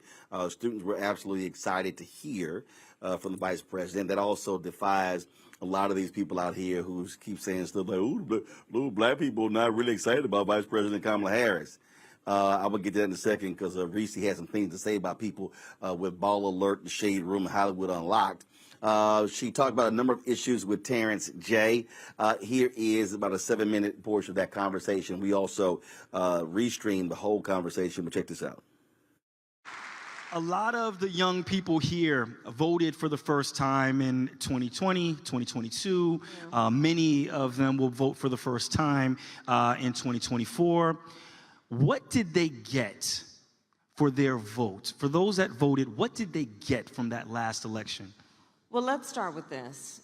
One of the reasons that I'm on this tour is that I want to emphasize, based on your point, that voting is like putting in your order. You vote saying, these are the things I want from my government, I want from my country, I want from my life and my future.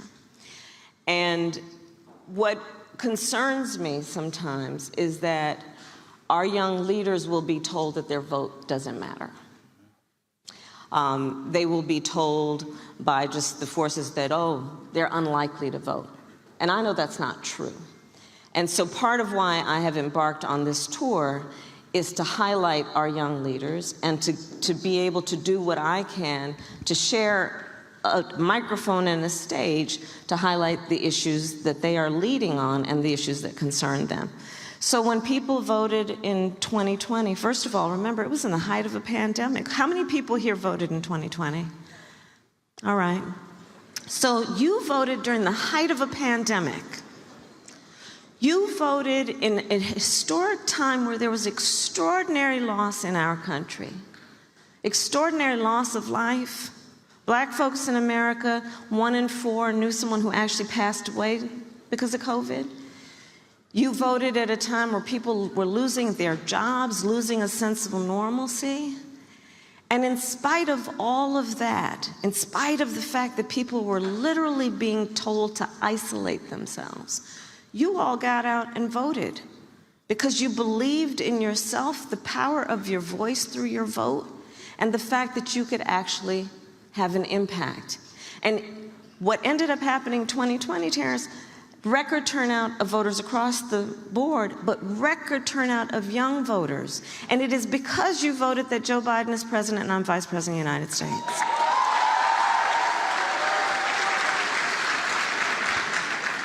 But that's not where it begins and ends. You voted and said, we are acutely aware that our entire lives, we have been aware of the climate crisis. You have turned me on to a phrase that so many young leaders have coined, that is to talk about climate anxiety. The fear that our young leaders have about what their future will be. What will it be in terms of their ability to have children, to buy a home with these hurricanes and floods and wildfires? And you all voted saying, y'all got to deal with this. And because you did, we have been able to put $1 trillion into an investment that is about climate resilience, adaptation to the crisis, and what we need to do to invest in the clean energy economy. It's because you voted that that happened. Because you voted and said, we need to deal with an issue like lead pipes. Because in too many of our communities, our babies have been drinking toxic water out of these lead pipes. Think Flint and other places around the country. And you said it's about time that needs to be dealt with. Because you voted we are on track to remove all the lead pipes in our nation. Because you voted and said our HBCUs are some of the greatest centers of academic excellence. We have now invested over $7 billion in our HBCUs. Which is unprecedented. So these are some of the many examples of what happens. And when we think about our role of leadership and what we want to do to change things for the better, one of the great tools that we have is our vote, among the many tools that we have. And for anybody that did not vote, the Secret Service wants to have a word with you outside, so we can, I'm just joking. Make sure you but vote. Seriously, well, two things, actually. The head of my Secret Service detail is a Hampton graduate.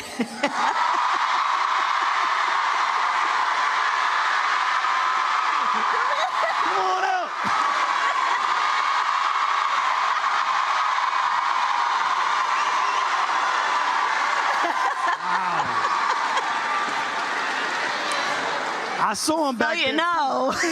I saw him like the bodyguard. He was scoping the whole room. But also, we do have voter registration on campus today. And in fact, you guys have a very important election coming up in Virginia. And early voting starts September 22nd, which is in 8 days. And I would urge everybody who can register to vote here to do so and to make sure that you vote, because there are a lot of big issues on the stake. Absolutely. And, you know, all jokes aside, their vote is under attack. Yeah. There are a lot of communities across the country whose vote is under attack, but specifically young people. Can you talk a little bit about that? I've been traveling our country and the world, but I've been traveling our country, and I will tell you, when I look at what is happening in all of the regions of our country, in different places, I believe there is an intentional, full-on attack against hard-won freedoms and rights. And I'm talking about the freedom to make decisions about your own body and the choices you will make about your future connected with that.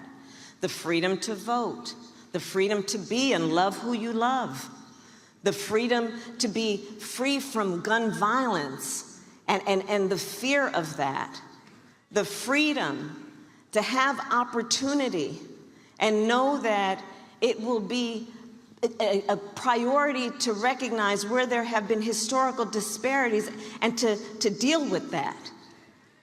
The freedoms that are under attack right now in our country are very real. And Hamptonians, we have a particular responsibility to all of the founders, all of the folks who sat here generations before, to protect and defend those freedoms they fought for so hard and are now under attack.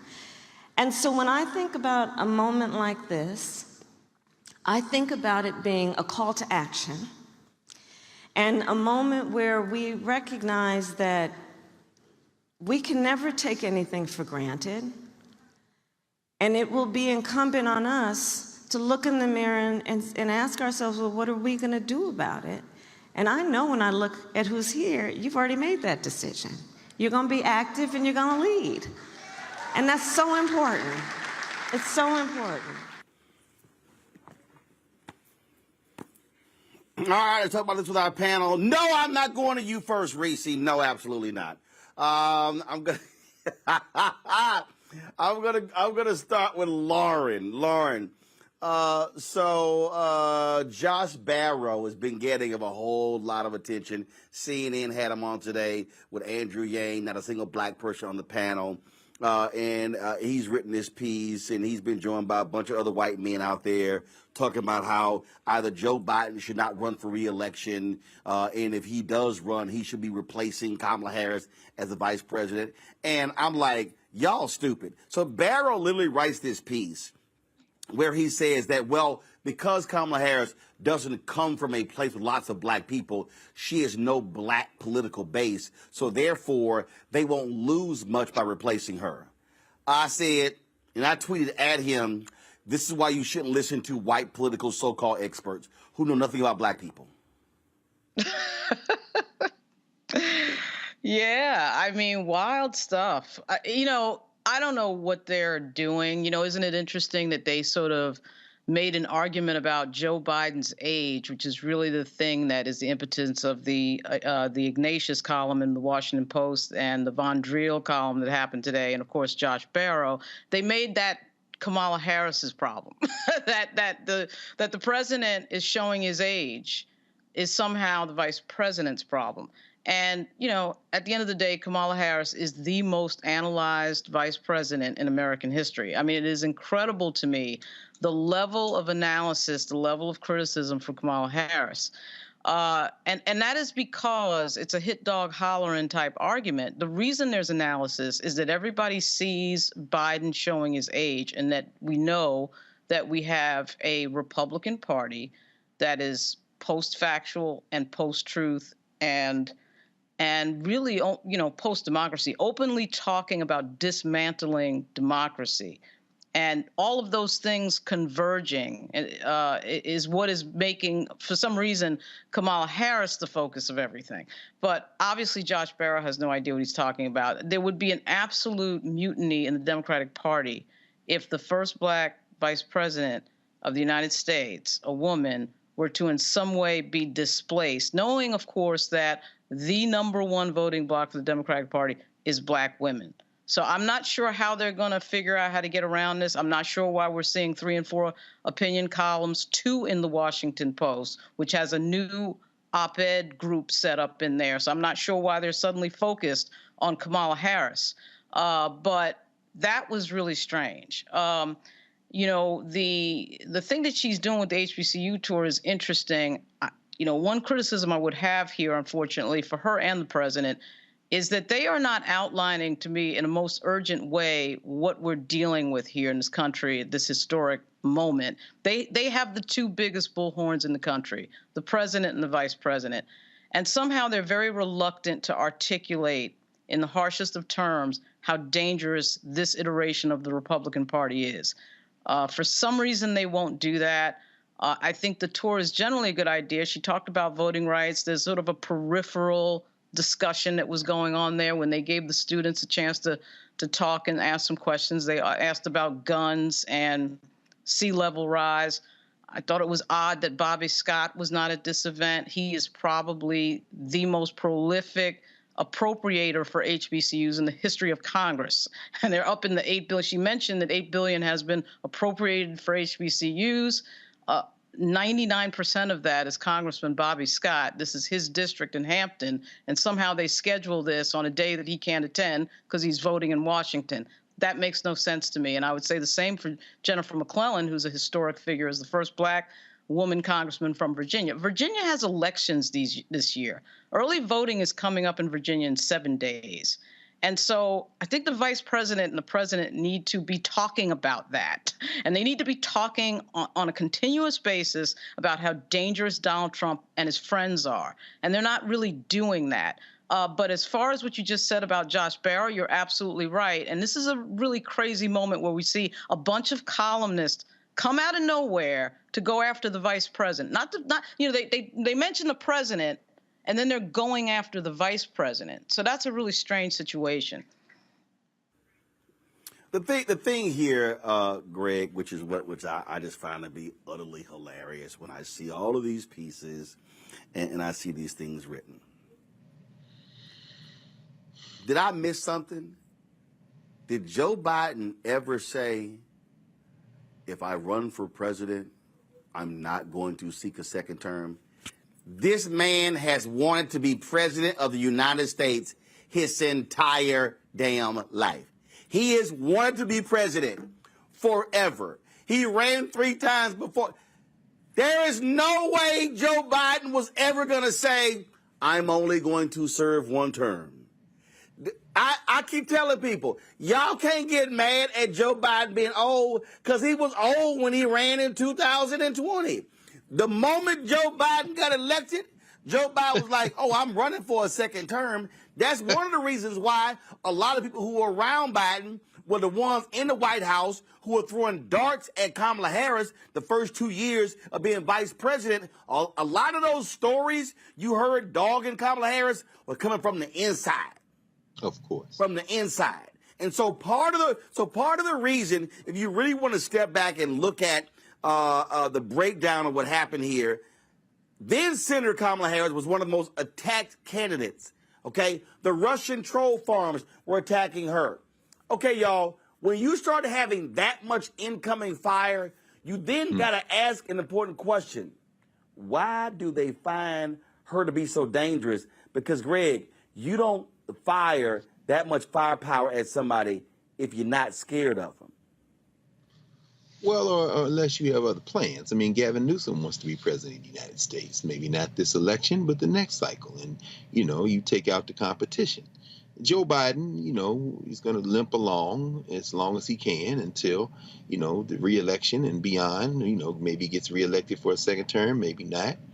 But, in this case, Kamala Harris is the hardest working vice president in any memory I can recall, certainly my living memory. And, this kind of harkens back to the last segment when you were talking about fighting.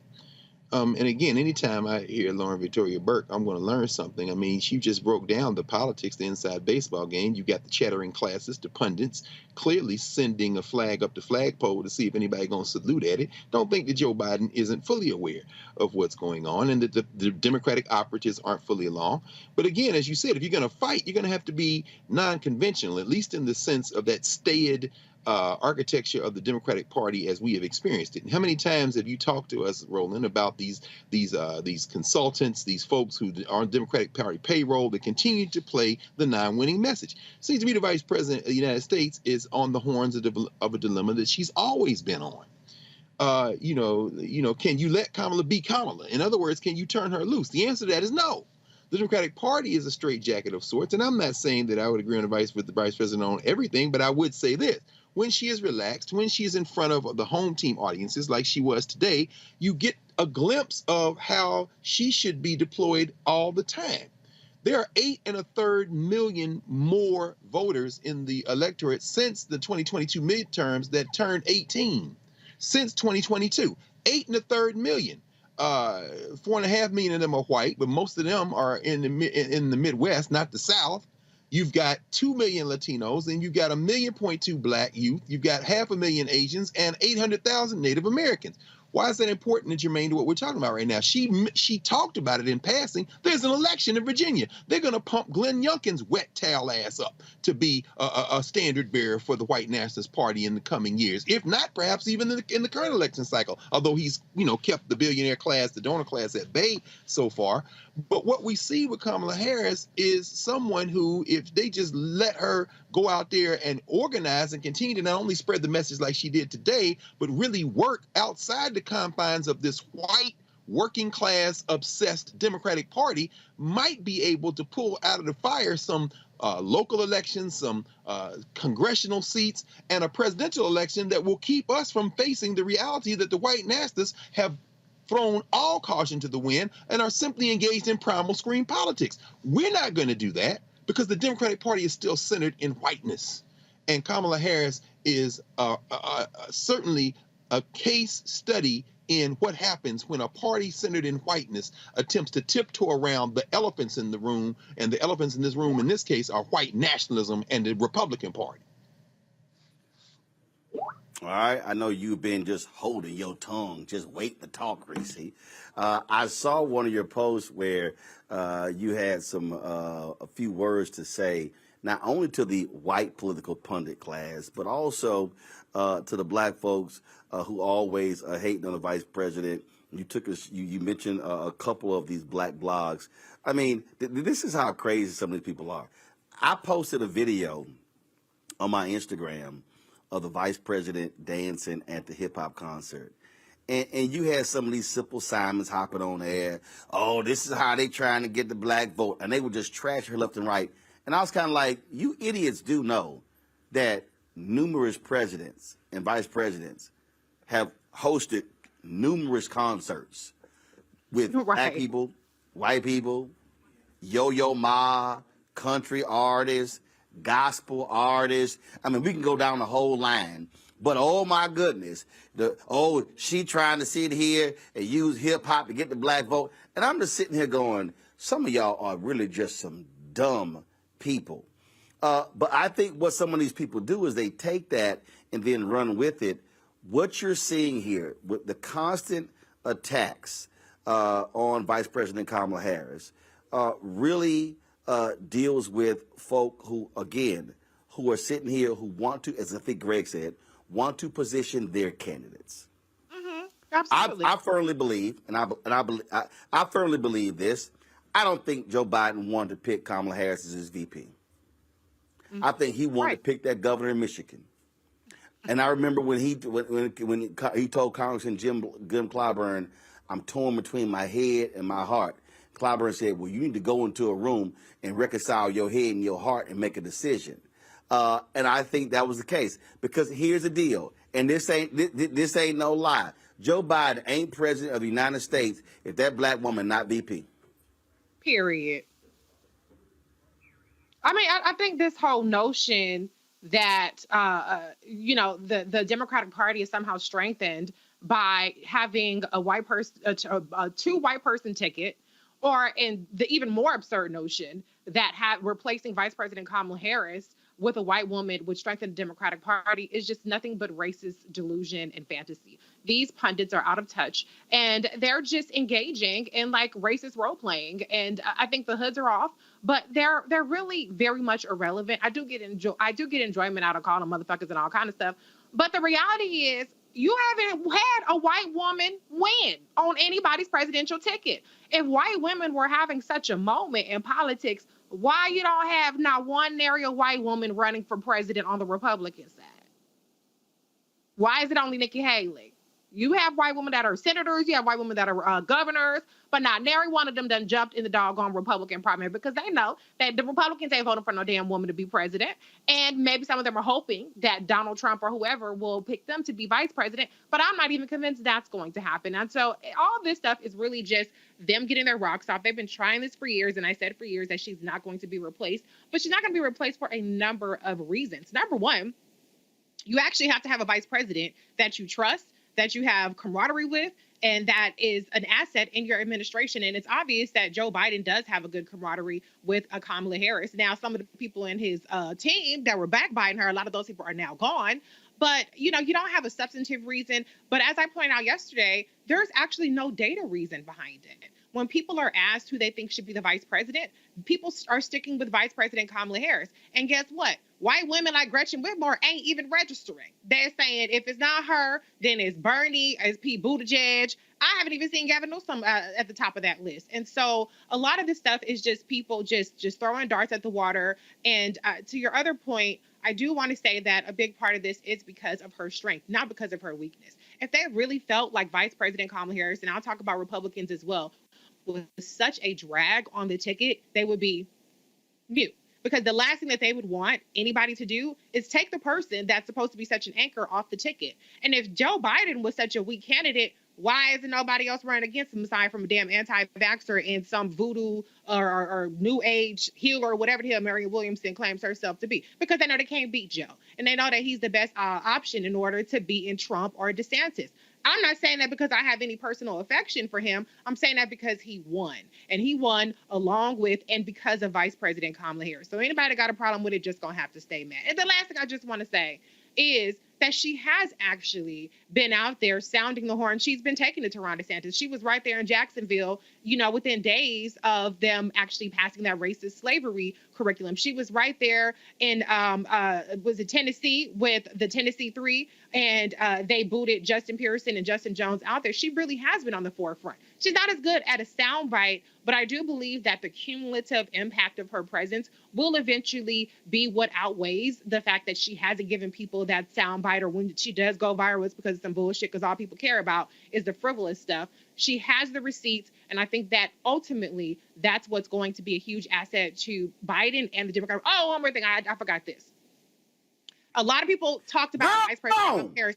Wait, one more. I had to say this because a lot of these same white pundits talked about how ridiculous it was that Vice President Kamala Harris was focusing on abortion. Why is she focusing on abortion in the midterms? And that was one of the most animating reasons for Democratic voters in the midterms. And that was a big part because she was storming the country around that. And the candidates that distanced themselves from Vice President Kamala Harris, the one that didn't want to show up when she came to their town to be seen with her, those candidates lost. The ones that leaned in won. She was in Los Angeles the day before Karen Bass's runoff. Karen Bass won, despite the fact that she was outspent $100 million. So if you want to talk about the receipts, I can lay out all the numbers, facts, not feelings when it comes to Vice President Kamala Harris. And I'm done. You done? I'm done. You done? Unless I have to clap back, but I'm done for now. Lord. All right, y'all. Oscar Jimenez, of course, seeing it. This was a video that he put on Twitter of the Hampton students trying to get into the auditorium where VP Harris was speaking. Play the video, y'all. I'm talking over it. So this is what it looked like outside there. She's going to be speaking tomorrow at North Carolina A&T. And I really hope Sherry Beasley and the white political consultants are going to be watching the reception that the VP gets at North Carolina A&T, because to Reese's point, what she just said there, Sherry Beasley, when she was running for the United States Senate, did not want to appear.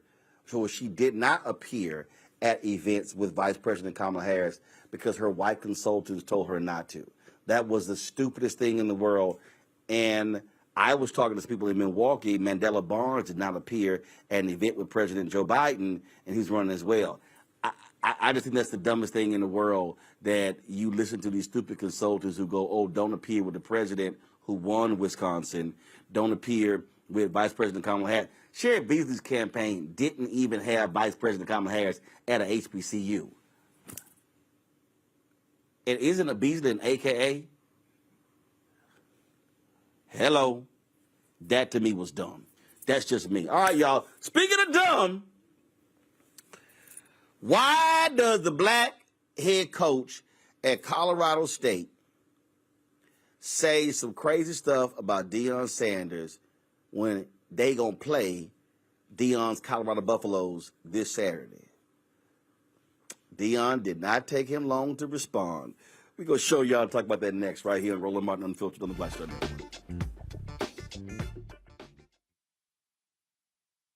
All change is not growth. Right. But thoughtful change is real good fertilizer. And that's what has been so beneficial to us. But you also were not afraid of the pivot. Well, and I'm a black woman in business. Come on, I don't care how I dress up. I don't care who I'm speaking with. I don't care what part of the world I am in. I still am a black woman in business. Being afraid of the pivot, being fearful of change is not what got me here. Respectful of change. Respectful of pivot. Yeah. Fearful? No. No.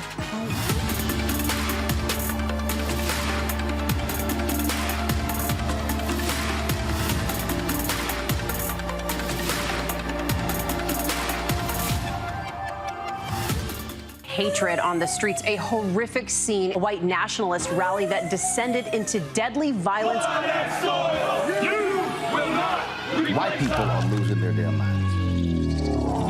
As an angry pro-Trump mob storms the U.S. Capitol, we've seen shooting. We're about to see the rise of what I call white minority resistance. We have seen white folks in this country who simply cannot tolerate black folks voting. I think what we're seeing is the inevitable result of violent denial. This is part of American history. Every time that people of color have made progress, whether real or symbolic, there has been what Carol Anderson at Emory University calls white rage as a backlash. This is the rise of the Proud Boys and the Boogaloo Boys. America, there's going to be more of this. Here's all the Proud Boys, guys. This country is getting increasingly racist in its behaviors and its attitudes because of the fear of white people. The fear that they're taking our jobs, they're taking our resources, they're taking our women. This is white fear.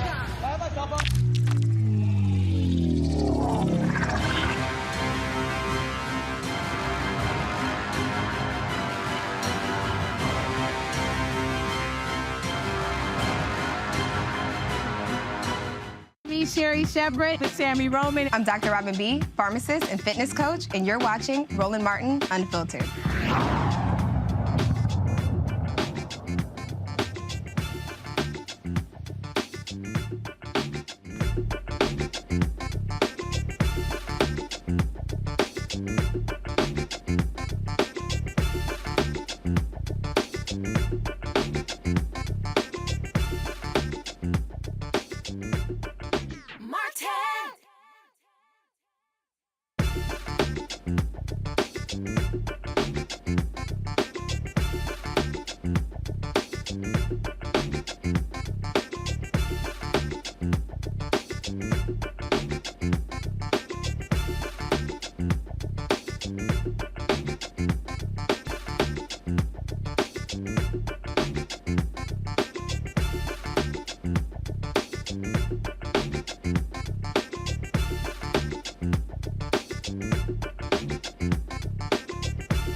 All right, folks, welcome back to Roland Martin Unfiltered. So, we all know Deion Sanders, Colorado Buffaloes, have begun the season 2-0.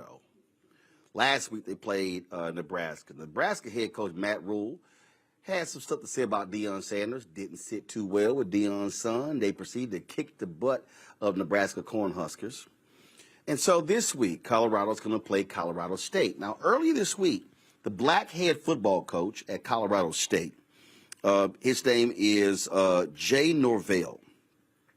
Jay talked about how great it's going to be because this is going to be the first, I think he said this is going to be the first time two black head coaches, either in the Pac-12, which I think Arizona played Stanford, and so you had David Shaw and Kevin Sumlin. But he made some kind of comment about two black head coaches competing against each other in the Pac-12, or maybe the first two black coaches from two Colorado schools. I don't know, whatever it was. And so Deion was like, you know what? Some complimentary comments. But then Norvell goes on ESPN, or he was doing some coaches show or whatever. And then he decided to start feeling himself, and he said this.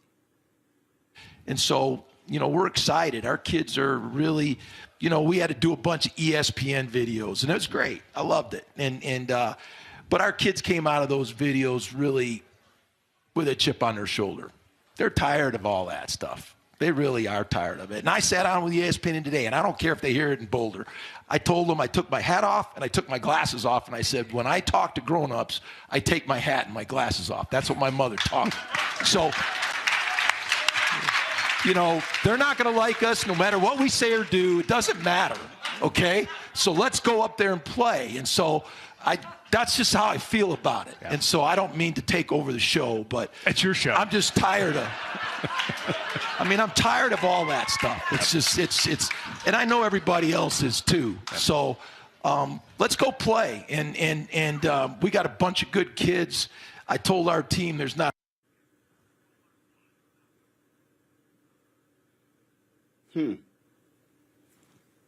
That's what you had to say. Okay. Obviously, Deion Sanders caught wind of the video, and when he was coaching his team today, he said this. Yes, sir. I'm minding my own business, watching some film, trying to get ready, trying to get out here and be the best coach I could be. And I look up and I read some bull junk that Deion said about us. Talk to us. Once again. Talk to us. Why would you want to talk about us when we don't talk about nobody? All we do is go out here, work our butts off, and do our job on Saturday. Yes, but when they give us ammunition, they done messed around and made it what? It was just going to be a good game. And made this shit personal. They done messed around and made it personal. It was going to be a great test, a battle of Colorado, but they done messed around and made it personal. You know what happened to them last security guards? Last security guard, talk to him, Jimmy. That's right. What Jimmy? Jimmy, talk to him, Jimmy. Y'all know what happened to the last security guard. Y'all know what happened to the last security guard. Come on, Craig, go down. Y'all know what happened to the last. You don't even know. You don't even know. Hey, bump on me, bump. Now, remember Norvell said, you know, my mama told me, when you talk to adults, you take your hat off, you take your shades off. Did not take Twitter and the social media long to dig up photos of Jay Norvell at post-game news conferences looking like this.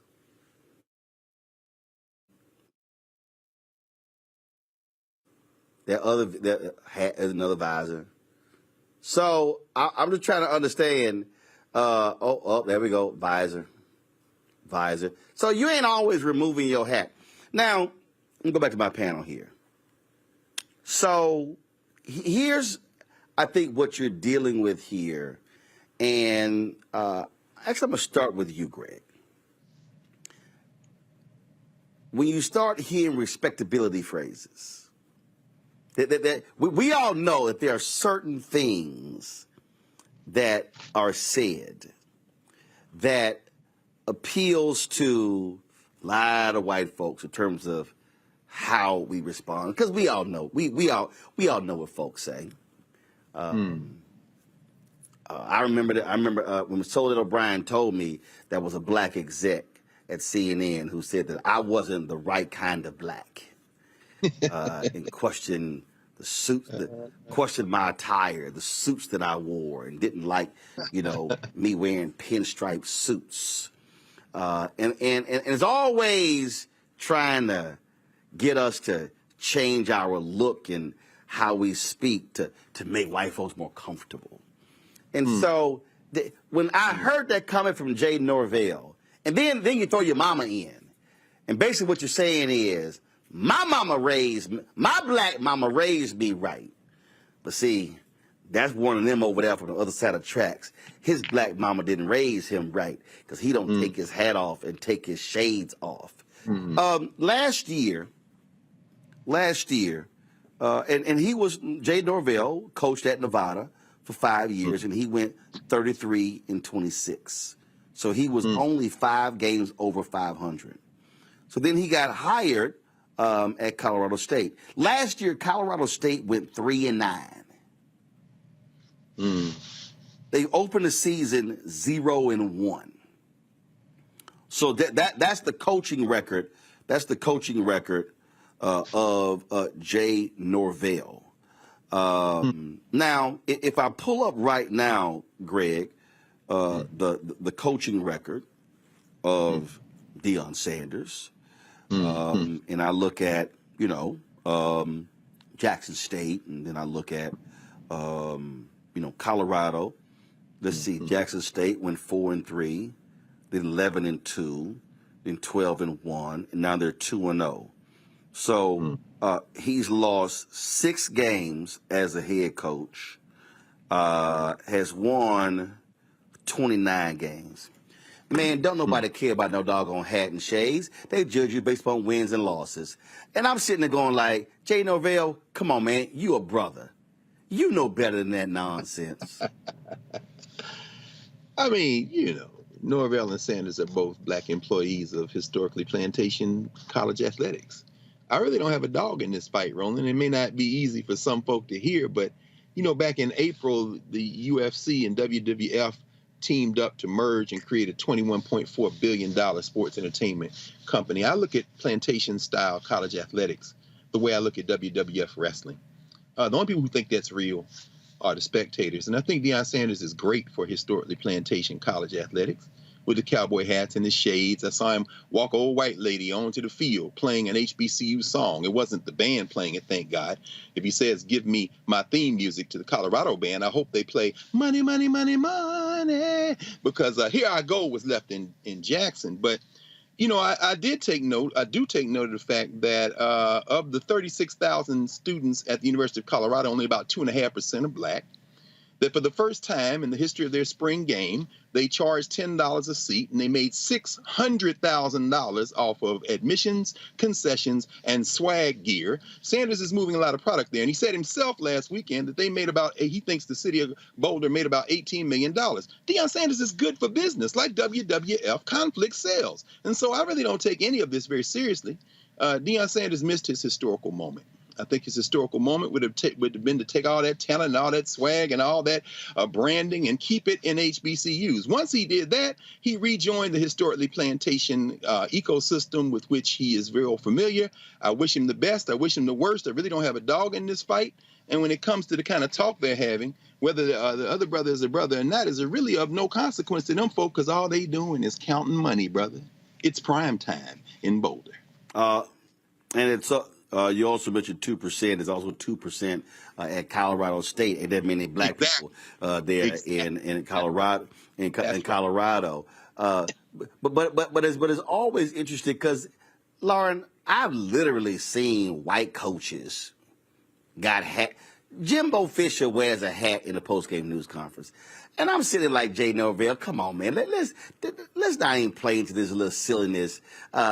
When you made a comment earlier in the week about how it's great to see two black head coaches at the two institutions in Colorado, then you come out with this silly stuff here, and then the white folks watching your show start cheering. That's right. Come on. Game recognized, game.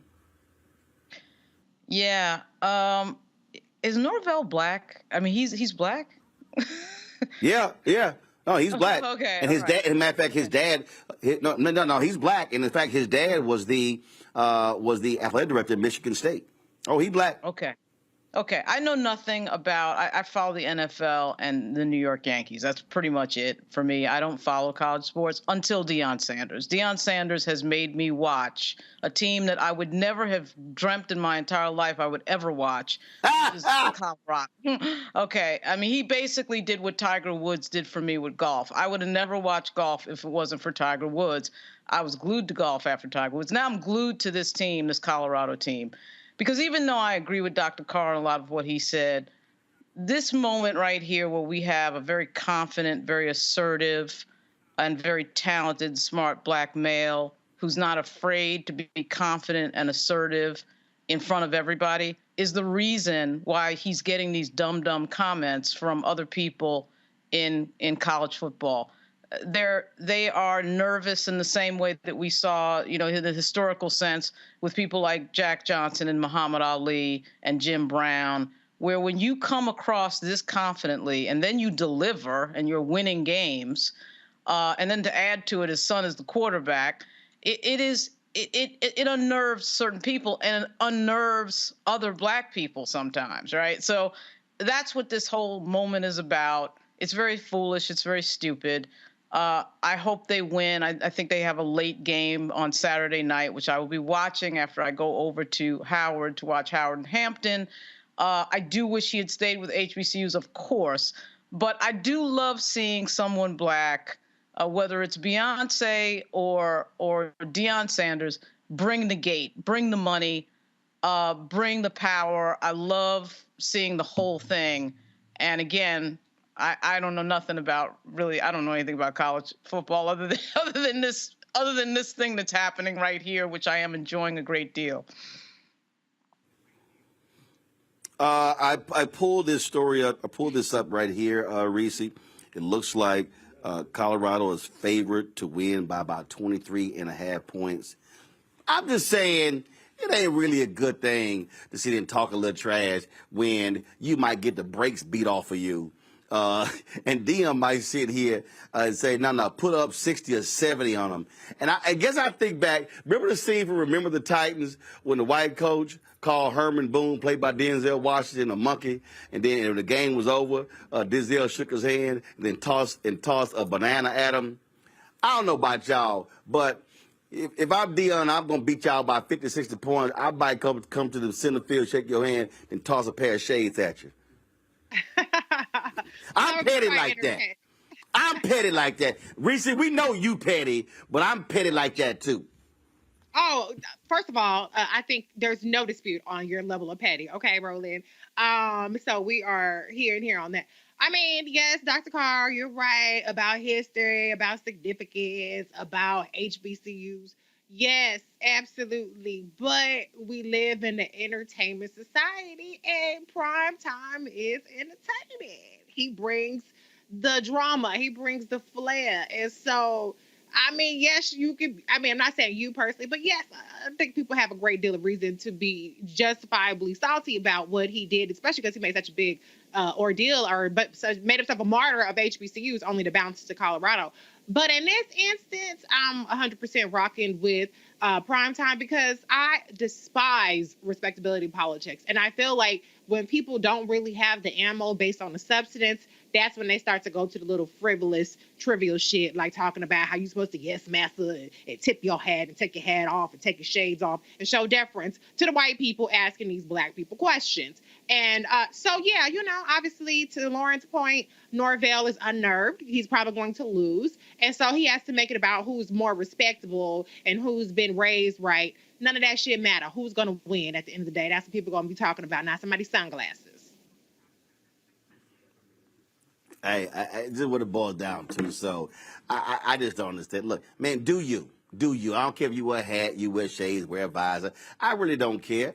It don't matter to me. I mean, just do you. But most importantly, get your team ready, because the reality is they judge you based upon wins and losses and nothing else. And so, bro, you might want to go ahead and get prepared for that butt whip, because I'm telling you, I think Shadur Sanders is going to be like, no, Dad, let me go ahead and throw for touchdowns with 2 minutes left in the game, and we up 40.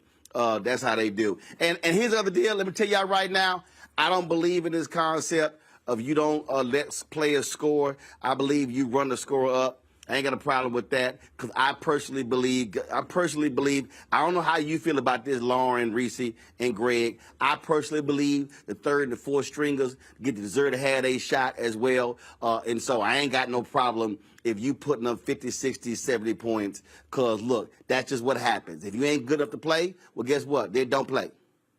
That's just me. I'm with you. All right, y'all. I appreciate I said, I'm with you, Roland. I'm with you. Colorado just signed. What'd you say? Go ahead, Greg. Colorado might be make $31.8 million off the Big 12 deal starting in 2024. I don't know why anybody thinks that they're against Deion Sanders. They want him to. The Wu-Tang Clan was out. You know how many Negroes going to be buying Colorado jerseys? We're finished. If you want to know why we're not going to win, study Deion Sanders in Colorado or not. One of the things that I remind people, to the point, and I've said this before, and folks, if y'all really pay attention to this show, one of the things that we try to do is really get people to understand history and break this whole thing down. Go back to the foreshot, understand the history of how we break this whole thing down, and that is, we have to understand institution building, and you also have to understand following the money. And so when you look at, perfect example, and I understand why we do it, but I think a lot of times we don't actually step back and ask ourselves why we do it. We talk about Jackie Robinson breaking the major league color barrier, and we hail that. We talk about how that's amazing. But I think people forget, first of all, the great players were in the major leagues. The white money was in, quote, Major League Baseball. They had better stadiums, better lighting, better uniforms, better food, better travel. But when it came to the play, it was better players in the Major League Baseball. Just Google Dizzy Dean, Dizzydean. He often played against Negro League baseball players in the offseason, and he said the better players were there. Now, and these were black players who sometimes played 3 and 4 games in one day. One day. Jackie Robinson leaves. Jackie Robinson was not a star in the Negro League. He was barely there. But Jackie Robinson going to the Negro League actually led to the demise of the Negro League. So we complain about why you don't have any black owners of teams. There were black owners of the Negro League. That's right. All I'm simply saying is, people begin to understand when we talk about ownership. And the reality, and I get it. I totally get it. I totally understand what happens when we talk about mainstream, crossover, and things along those lines. But we also have to understand why it's important to build black institutions and understand the difference. And so I did the segment because the reason I did this segment is because Jay Norvell, a black coach, should know better playing into the respectability hands and how that's going to be received by his white patrons. And so when Jay Norvell criticizes Deion's hat and shades, he's criticizing black swagger. He's criticizing a black man who says, I'm going to come to Colorado and I'm going to have the same swagger I had at Jackson State. And that's what, so to Greg's point, when the Wu-Tang Clan shows up at Colorado, you had cats showing up down there with Jackson State. And so Deion's like, I'm going to be Deion. If anybody knows Deion history, he was like that in high school, in college. The boy went to the NFL. The boy went to the NFL draft, rolled up in a limousine, got out, ran the 40-yard dash, and went back and got in the car and left. He wasn't sitting here working out like the rest of them. He ran the fastest time ever and said, all right, I'm out. That's the whole deal. But we have to recognize, and this is why I think this story is important, why I talk about how you got to do you. When we as black people go into white spaces, they say what they want, but they actually don't want our blackness to come with it. I go back to that, Roland wasn't the right kind of black. That was a black executive who told Soledad O'Brien that I wasn't the right kind of black at CNN. So there's a certain type of Negro that they like. And so the reality is, what Deion is saying is, I'm going to do me and I'm winning. Now, granted, it's a whole bunch of people who can't wait for their first loss and their second loss and their third loss. And they can't. Lord, don't let them not go to a vote. See, they lying in wait for them to lose. See, I told you. And so what we as black people, and this is why I'm doing this segment, when a bunch of y'all watching and listening, and say a bunch of y'all do this with Vice President Kamala Harris, but she ain't really black, she Jamaican and she Indian. Well, ain't that something? Y'all claim Harry Belafonte as black, but he got Jamaican roots. You claim Colin Powell as a brother, but he got Jamaican roots. Oh, y'all love claiming Eric Holder, but he got Barbados roots. Oh, y'all love some Kwame Ture, Stokely Carmichael. Greg, what's his roots? Trinidad and Tobago, brother. Trinidad and Tobago. So I'm just saying that as black people, we got to be real careful when we literally start using the language of the oppressors against our own in order to placate them and make them comfortable. That's why I did the segment, because it's a lot of us who do that, who then begin to change how we talk and how we act and how we walk. Don't you do that. The white folks are watching. What's wrong with you? You can't come in here and do that. What these white folks gonna say? That's exactly how a bunch of us sound when that happens. And so that's what Jay Norville sound like. So Dion, go ahead and put up by 75 against them, and I ain't gonna be offended. All right, we got to go. Greg, Reese, Lord, I appreciate it. Y'all take care. Thanks for joining us. Folks, we're here at the House of Hope tomorrow here at the House of Hope. McDonald's is kicking off their 6-city gospel concert tour right here in Chicago. It's an amazing lineup. It is the Inspiration Celebration Gospel Tour. You see all the names right there. They're all there. Hezekiah Walker, Anthony Brown. You got the Walls family. You got Doe. You got Mike Teasy. I mean, you got some amazing artists. Folks, it's going to be exciting. They're in Chicago Friday, at the Fox Theater in Detroit Saturday. I'm going to be at both locations. Y'all, this is a free event. You can get tickets at blackandpositivelygolden.com. blackandpositivelygolden.com. And so we're looking forward to it. So that's why we're here, and we cannot wait to share some of this with you. Please do us a favor, folks. The content that we do is stuff that you're not getting anywhere else. We appreciate McDonald's being a partner with us, help with this Roland Martin Unfiltered. But y'all, it's a lot of companies out there who don't want to sit here and support Black-owned media. And so we want you to understand why giving absolutely matters. We're about $400,000 short. Actually, it's now about $370,000. A lot of y'all have given over the past month. We're about $370,000 short of our goal. And so the goal is to get 20,000 of our fans contributing on average $50 each. That's a year. $4.19 a month, 13 cents a day. Understand, you get 2 hours of this show. You get 2 hours of Faraji Muhammad show. You get 1 hour of Deborah Owens' show. You get Reverend Dr. Jackie Hood Martin's show. You get Dee Barnes' show, Stephanie Humphrey's show. You get Dr. Greg Carr's show. You get my show, Rolling with Roland. Y'all, I got a fitness show I would love to launch. I've got a medical show I would love to launch. I've got a food show with Rock Harper I would love to launch, but the reality is the resources are needed to do those shows. And so your giving is critically important. And so if you give, 20,000 folks give, on average $50 each, that raises $1 million. That, of course, is really important for us. And so please support us in what we do. You can see your check and money order to P.O. Box 57196, Washington, D.C., 20037-0196. Cash App is $RM Unfiltered. PayPal is R Martin Unfiltered. Venmo is RM Unfiltered. Zelle is Roland@RolandSMartin.com. Roland@RolandMartinUnfiltered.com. Be sure, of course, you can also help us as well. And you can download the Black Star Network app. It's available on all platforms: Apple TV, Android TV, Roku, Amazon Fire TV, iPhone, Android phone, Amazon Fire TV, Xbox One, Samsung Smart TV.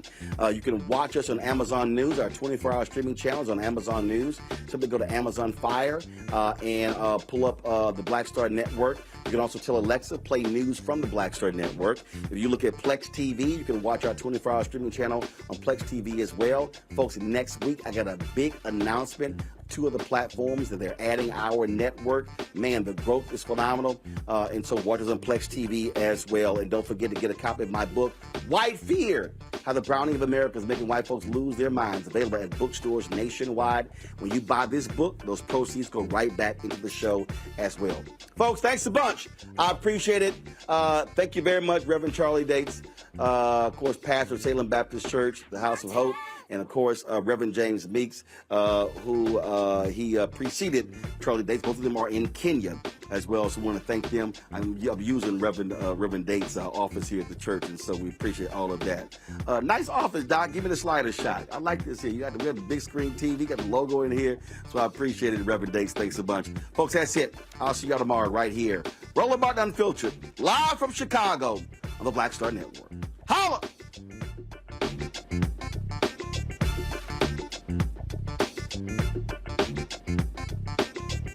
Folks, Black Star Network is here. Hold no punches! I'm real revolutionary right now. Support this man, Black Media. He makes sure that our stories are told. Thank Thank you for being the voice of Black America, Roland. Stay black. I love y'all. All momentum we have now, we have to keep this going. The video looks phenomenal. See, there's a difference between Black Star Network and Black-owned media and something like CNN. You can't be Black-owned media and be scared. It's time to be smart. Bring your eyeballs home. You dig?